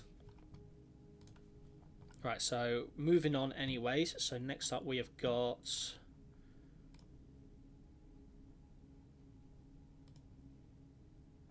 Where are we? So, yeah, we've got one system from the user, Tayit. Sorry for no thumbnail, but it has 20 objects. Hope you like it. 28 objects. Okay. Right.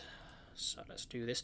I think we'll do 2 more to finish up. So that takes us right to on top of Saf Phoenix's ones as well. Because honestly, my voice is starting to hurt a bit. So there's so much reading. I can sort of... My throat's feeling a bit sort of mucked up. I had the sneezes earlier today as well, so I don't know if I have a bit of a cold or something. But yeah, it's a bit annoying and my voice is starting to sort of... So yeah, we'll do 2 more before we finish up today. So that'll put us at roughly a good 10 to 12 odd systems we've done now. So yeah, very good lineup still. That was a very, very good progress we've made, because that's put us 10 episodes... Effectively, that's put us 10 episodes forwards now. So that's very, very useful, good milestone. So we got a system called D5 Musk next, and this one has even more readings, so my voice is going to get wrecked again. So let's do this. We're coming up to the 2-hour mark as well, actually, so yeah, we're roughly on plan as well, which is good stuff. So we've got the D5 Musk system next. So let's see what we have here. So that's submitted from the user It. So this was submitted back in the 15th of January. This was submitted, so it's taken me just under 2 months to get to it, and that is with a stream boost in it. So, oh man, it's rough getting through all these quick, isn't it? Right, so what do we got? Oh, I'm actually getting a bit of lag from this system. Oh, that's what. Oh man, actually get it. This is the first system that's actually generally lagged me out a bit. So, oh my god. Right. So what do we got? The D5 Musk system is home to 3 stars, 10 planets, and 15 moons. The system is found at the edge of the Milky Way. Stars. In the D5 Musk star system, there are 3 stars. So we got Voritsk, the main star in the system. Most planets orbit this star as it is the original star. It also has the most gravity, but is less bright than the other stars. So there it is. So we have the first of the... what's this? First of the planets? Okay, there you go. Ooh. There's a lot of particles in here. I can really sense the lag. Oh, man. So, the first planet in the system that was formed with its single moon early in the system. It is a very hot planet that orbits extremely close to its parent star, same with the moon. Cool. Next up, we've got Akam over here.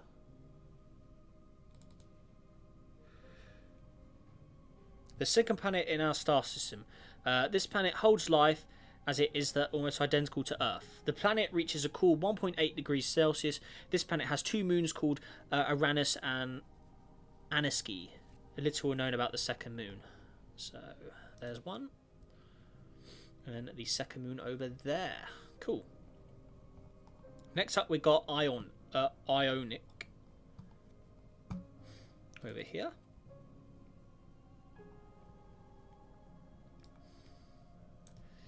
So, a rocky planet, Ionic was orbiting its parent star before any other planets were formed. It has no moons. So next up we've got Benia. So that is here. This planet formed in a random orbit as before its creation. 2 other planets orbited around until they crashed into each other, making the debris which should go into the strange orbit, and that's how this planet was formed. Cool. Then we have Viapo over here. The second to final planet orbiting the first star. This planet has amazing rings with 3 moons, Morabonic and Mumustan. This planet is very cold and is very far from its parent star. Okay.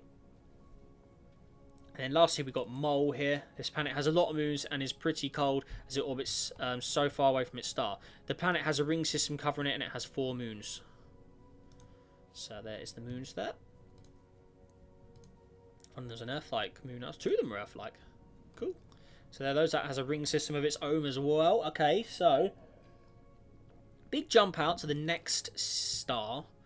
So this is Uflonoi, the second star in the system. Although it's the brightest star, it's the second most massive star, meaning it has to be the second in gravitational power. Okay, so we're going to this one here. So we got this one here.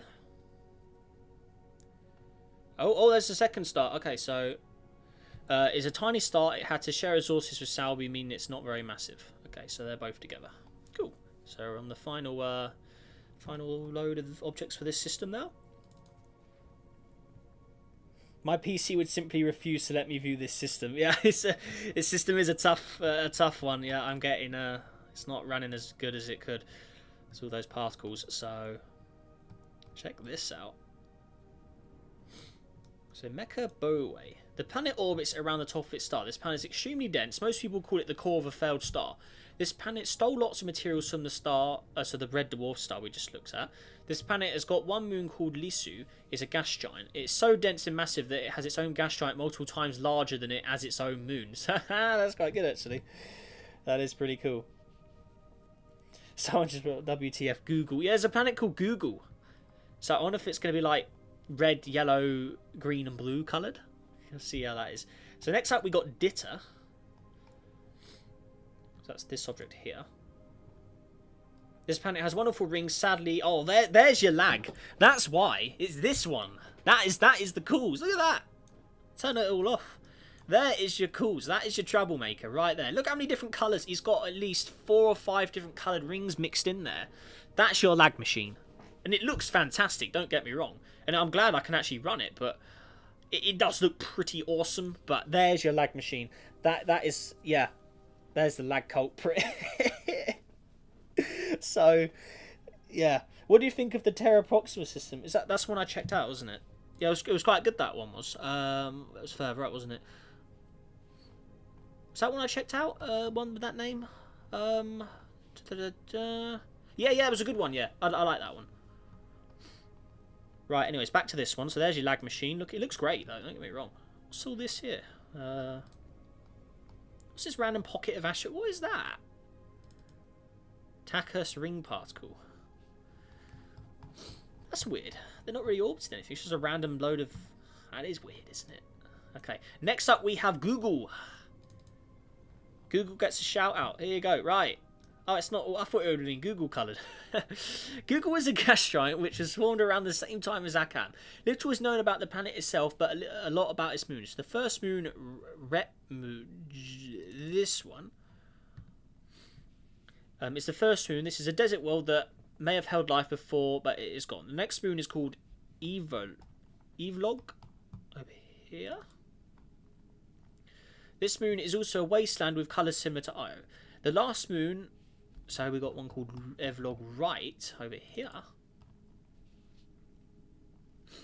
This moon is also a wasteland with colours similar to Io. The last moon is really thick atmosphere, but despite the greenhouse effect, it is almost non-existent. This moon is also a beautiful red bioluminescent plant you can see at night. I can just about see the city lights there. Let's go to realistic lighting mode. There you go. That's more like it. Yeah. Look at that. That's looking good.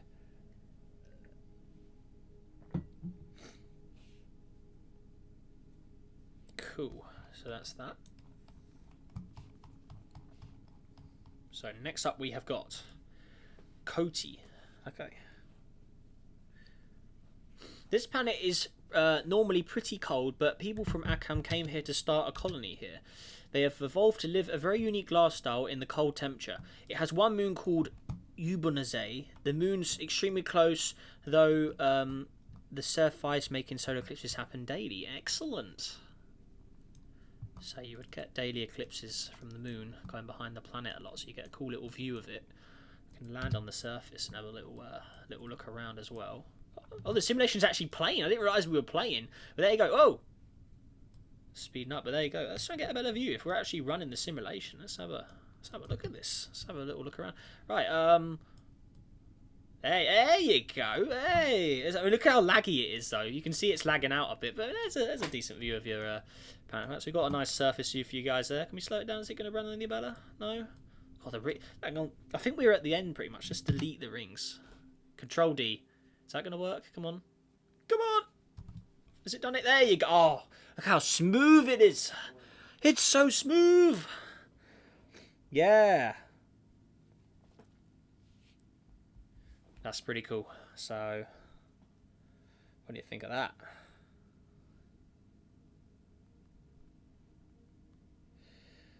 That's nice. Cool. So there's your lag kill. Oh, there we're about to get the eclipse. Look, it's going to block the star out. Hey! So we're going to be in the pitch black behind the star now, yep. Parent planet blocking us out. That's cool. Cool. Right, so there is that done. Excellent. So, lastly, we have got error. And what is that? This. What is this? So, before we look at it, we'll read the description. Error. No one knows about this planet as it is so small and so far away. Who knows if anyone will ever find it? And the name is Morse code for error. Oh, that's pretty cool. Right, so, what is this? It's a mysterious world in the darkness. Let's turn the lights on. Okay, it's got an atmosphere. What's underneath? It's an all-ocean world. Mysterious. Minus 320 degrees world of ocean. So that's a very cold ocean. So, there you go. Maybe that's not water, though. But that's cool. I like that. That was a cool little system, that was. I did enjoy that. Right, so. One more system for this stream today before we finish up. So. That's that system out of the way. Very nice indeed. Thank you to the creator of the system, Tayit, who submitted that. And then lastly, we've got one system here from Kerbal. So, let's see what he has prepared for us here. The final one. So, it's called the Pantara system. And then after that, that takes me on to Saphenix's systems, which we'll do in episode 252, as I've already filmed 251. So, final system of the day. Ooh, the workshop page looks pretty nice, actually. Okay, let's see what we got. Looks pretty nicely designed. So let's go ahead and do this. Can we do at least one chat suggested system? Well, I need to clear the list. That's the thing. That this stream is to clear the list, because if you're in my Discord, you'll see how large the list is. That's why I'm focusing those, because that's the systems are exclusive to Discord members as well, and that's how we've always done things. Unfortunately, so yeah, unfortunately, I won't be doing any chat suggested ones because it'd be very unfair on the people who have waited months, literally months, to get their systems checked out. So, I mean, I'd happily check them out, but it's not fair on the other people. So that's why I'm deciding not to do them, unfortunately. So apologies for that, but it wouldn't be fair on the other people who have been waiting. So there's the cool Steam page I was talking about. Look, there you go. It does look quite cool. So let's go ahead and see what we have got here. So from the user Kerbal, he's a familiar face that submits systems as well. Makes sense. Yeah, it does. You know, it wouldn't be fair, and you know, it'd be out of order for me to do that to those guys. So yeah. But anyways, the final system of the day, the Pantara system. What have we got? Let's see here. Okay, here it is. Final system of the day. So you can see how big the workshop list is. I mean, I did install like 2 systems. We've done all of these. So recently added. We've done. We started at the Malco clusters. We've done 8 there, and then we've done at least 11 systems now. So yeah, this is pretty good stuff. Very, very nice indeed. The Google document includes the first half of the description too. What Google document? Where's that? We've got plenty of... Oh my god. Whoa! Oh my god! You're going to kill me before we finish. Look at that! Oh! Oh, oh man. Oh my god. That's a big one. So we're finishing up on a banger by the looks of it. I mean, that is a enormous one. So... Oh my god. Yeah, words. It's a lot of words. You are going to kill me. So, right. So what are we thinking here? So, let's go ahead and let's start. Only one way to do it, and that is to do it. So, alright. The final one. The simulation was made using the preview version for update 32. Should be fine. Okay, right. Only the first subsystem description is included here. The rest is on the Google document at the bottom. Oh. Oh my, there's more? There's more? No way. Oh my god. Oh man, that's a brutal, that's a killer. Oh my god. Okay, right. So, let's get rolling. So, okay, so the Pantara and the Pantara all refer to the home system of the Halishimanu, the planetoid species known for the co-founders of an ancient utopian civilization known as the Concordat. Okay. Right, okay. So, first of the planets here.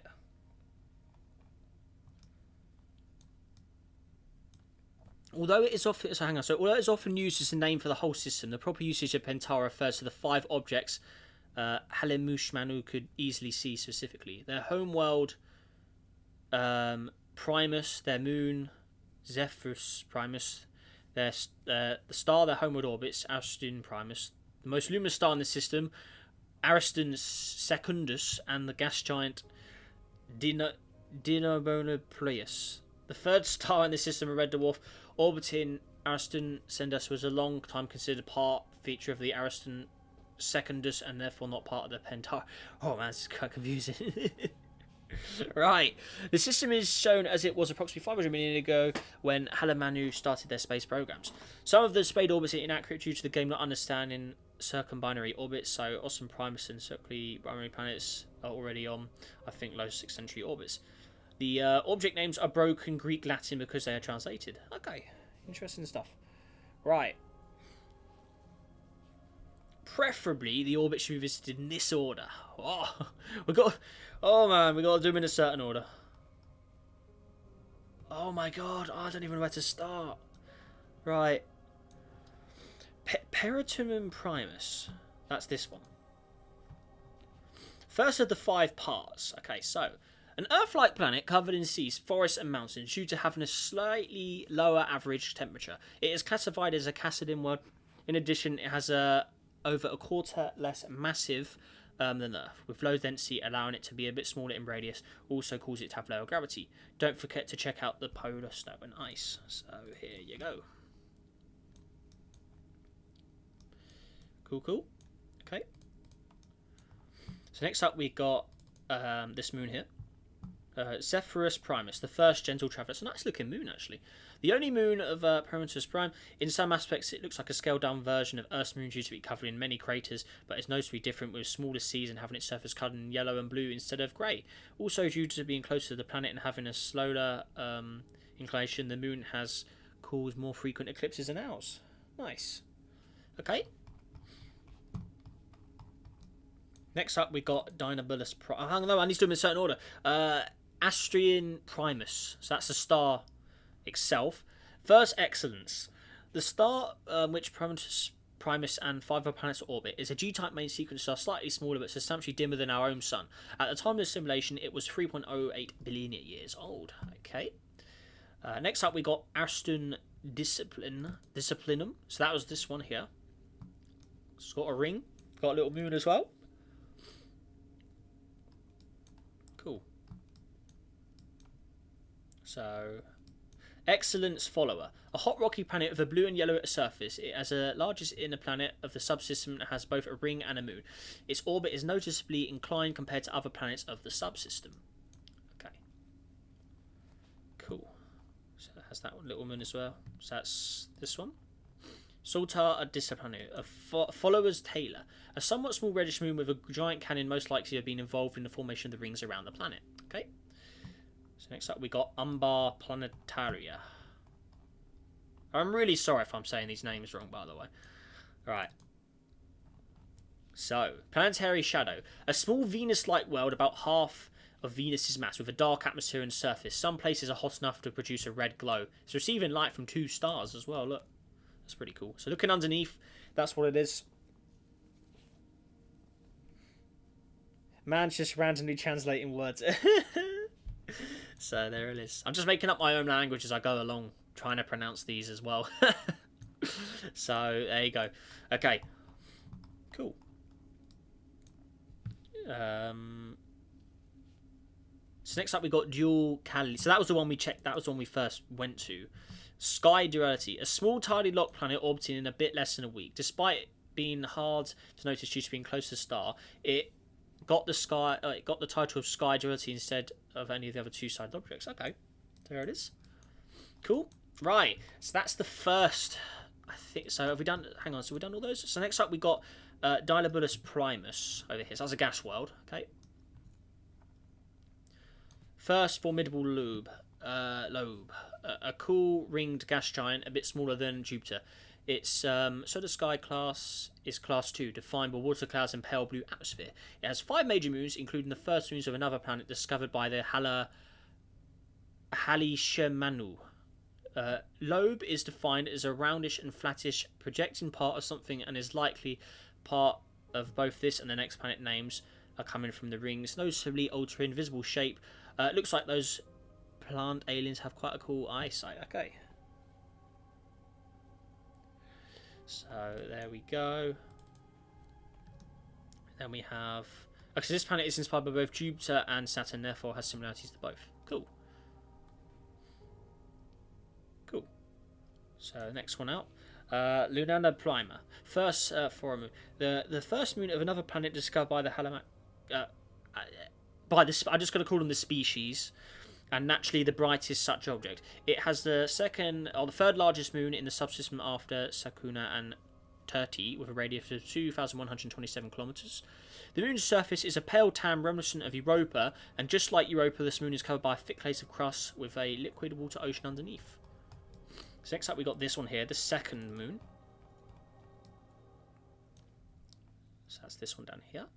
As the name says, this is the second moon of another planet discovered by the species. Due to darker and less reflective light, it was discovered later than Prima, even though it's larger in size at 2,197 kilometers, which is not really a significant difference. The moon is the second largest in the subsystem, only 2 kilometers smaller in radius than Terti.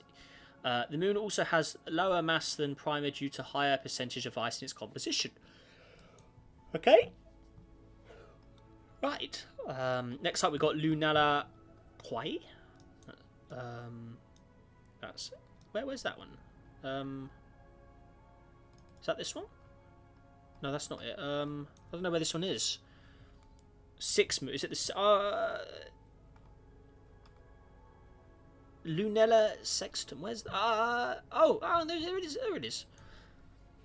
Another small dark and ice moon. The smallest of the 4 main moons and latest we discovered, even later than the second moon, Dinobulus Secundus, has a radius of only 887 kilometers. Okay, there you go. There he is.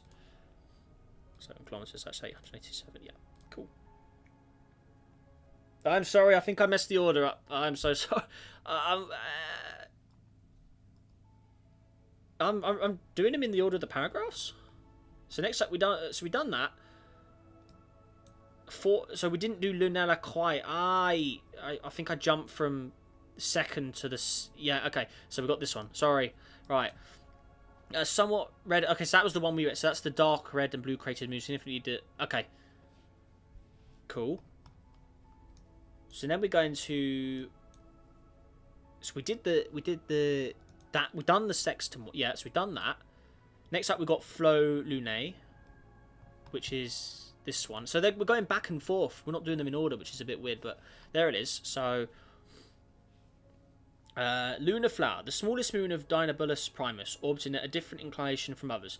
It was named such due to having a colourful surface with light brown lowlands, dark magenta highlands, light blue mountains, and white ice patches. Looks quite good. I like that. Cool. There we go. Nice. And I think that's... So next up we've got Dinobulus Secundus. That's this one here. Okay, right. So let's see if we can get these ones in order. Right. Oh, okay. Second formidable lobe. The second gas giant in the subsystem with a high axial tilt. Mass over half of Jupiter's, but only a bit smaller in radius. It has 3 major moons and an extensive system of thin rings. We've just hit the 2-hour mark, I believe, as well. Excellent. Suggesting several small shepherd moons. 2 of its moons are large and bright enough to have been discovered earlier than the 2 large moons around the closer Dinobulus Primus. Due to being inspired by both Saturn and Uranus, this planet is covered in bands of various shades of orange, blue, cyan, and even green. I originally planned a Titan-like moon, but found black and blue with ice patches designed for Lunana Quinn to be more interesting. Okay, so, right. Lunala Terti, which is this one here. Okay. A large icy moon with a surface coloured in a mix of grey and pale blue. Note, while only the moon on the surface is in-game, IR moons of outer planets usually have a lot of ice in their composition. The surface is quite smooth with some craters, most notably near the poles. This is the largest moon in the subsystem, both in mass and radius. While its radius is only 2 kilometers larger than Sakuna, it is significantly more massive than Prima by 21.5% to be exact. Okay, next up we've got Lunella Krillis, which is this one. They sound like Harry Potter spells. There Yes. Yeah, yeah, in a way, yeah, I can see that. Yeah. So this one. Third full moon. A large icy moon with a surface coloured in a mix of grey and pale blue. Note, while only the blue on the surface is ice in game, hang on. No, I'm reading the wrong one! Lunar